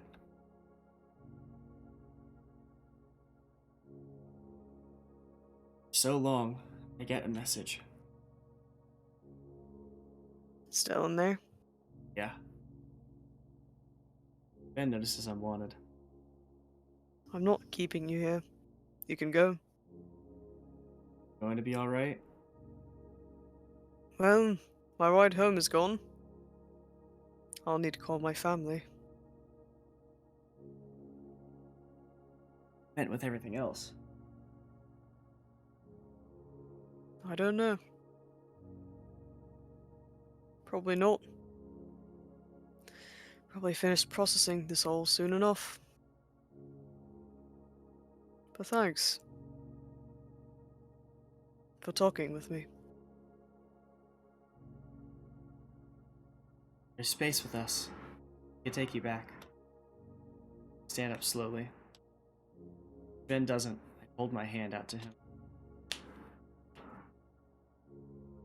Roll my eyes and smile. Ben, I'm offering you help. He stares at my palm as though I'd pull it away at any second. Ben's hand shakes as he holds it up towards me. Doesn't even attempt to grab my hand. So I grab his wrist and pull. Once more, Ben is on his feet now, thankfully more steady than when he walked here. Alright, man, let's get you home. He nods and follows after me. So, just before I exit the room, I look back one last time to our teacher. Mr. Adicon, thank you for everything you've done. We exit the room and walk towards Olivia, who's waiting by the entrance of the convention center. The rest of the place is in full cleanup mode. All the lights are on. Staff are lugging around the decorations to be stored away. They reach her. They automatically take the handlebars and push her out of the building. Head turns to Ben, inspecting him thoroughly. How are you feeling, Ben? His mouth moves to speak, but stops. He shakes his head, but keeps following. So, what flavor? Pardon? Flavor of ice cream. Told everyone we're going out to get some on the way back. Think I'll get some sea salt caramel. Olivia sticks her tongue out in disgust. What? How do you pronounce it? Caramel. Caramel. Like a caramel apple. Caramel apple. Well, I'm looking up the It's both. pronunciation by... It could be both. Hold on. By state.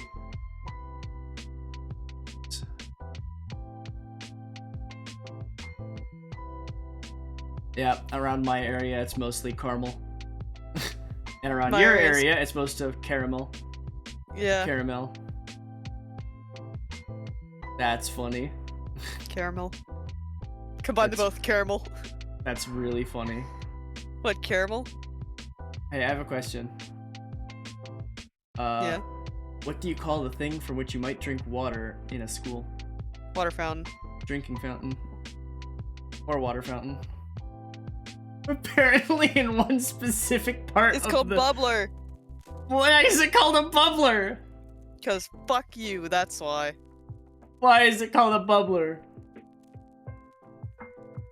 That's funny. Thanksgiving is either Thanksgiving or Thanksgiving. I do not see a difference. It's where you're actually pronouncing it, so it's Thanksgiving or Thanksgiving. Thanksgiving. No, it's Thanksgiving. Anyways, you're given. it's 107. Anyways, your EP, sea salt I am. caramel. Lee sticks out her tongue in disgust. Why would you ruin ice cream like that? Hey, don't knock it till you try it. Strew! Hey, Strew! Baby boy. Fine, I'll try it. Then ask again. How about you, Ben? You know, sea salt caramel is great, right? Oh, Finally reached the limo, and our driver moves to open the door for us. I don't know. Never had it. I motioned for Ben to get in before us. Aw, poor boy don't have his glasses. As he does, Damon greets him like his usual enthusiastic self. Once more, I help Olivia into the limo, and the driver, storing her seat in the trunk, I finally lay myself in the luxurious seat. I can go right to your place and drop you off if you'd rather, Ben. He looks at the window, back at the con center. Totally fine to roll with us for the night, man. Alright. I appreciate it. The limo slowly veers away from the convention center and starts heading back towards the city. Olivia's head leans on my shoulder. Her content bellowing reverberates through my chest all the way up until we're at the ice cream drive-thru. Drive-thru! Yeah, there's ice cream drive-thrus. Man, I Yeah, fucking wish. options were picked. I fucking wish, dude. Ben and Liz got some cones of frozen yogurt, while Damien chose an entire gallon of chocolate for himself and Liz. Olivia got herself a big ol' root beer float and sampled some of my cone sea salt caramel. While she acted like the icy delight personally insulted her, I saw my girlfriend gaze longingly at the tub of it in the ice cream shop's standing cooler. Our night continued for a while longer. The driver was more than happy to indulge us after a generous tip at the ice cream shop. We were driven around aimlessly, enjoying our ice cream, simply talking the night away, talking the night away about our winter break plans. As our curfew drew near, Ben was the first to be dropped off. We said our goodbyes to him. He smiled and waved from his porch until we could no longer see him. The walls between him and Olivia seemed to finally be coming down, hoping they'll come around to see each other. Our next and final stop was my house. We were gonna make the most of tonight after all. Wait, what do you mean next and final stop? Are these two joining us for the night? Is it a four-way? Nah.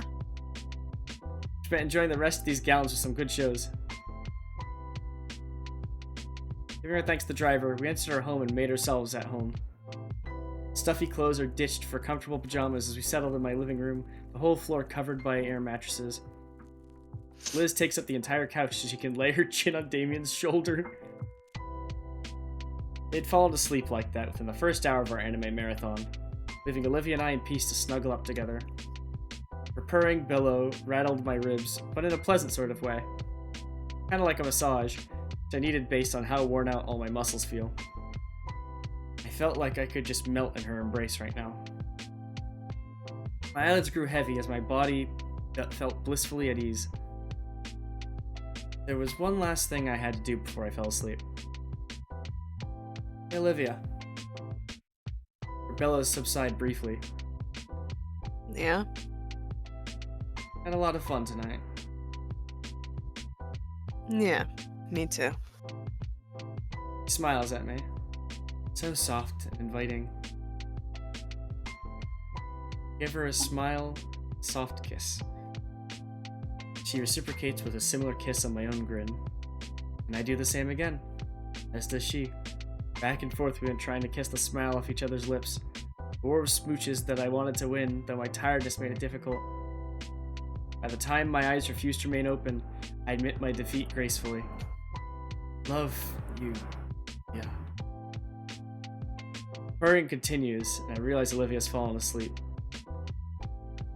No need to. Drew close to each other one last time, embracing sleep like we embrace one another.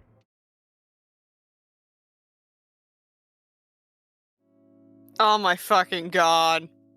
Grimace Day!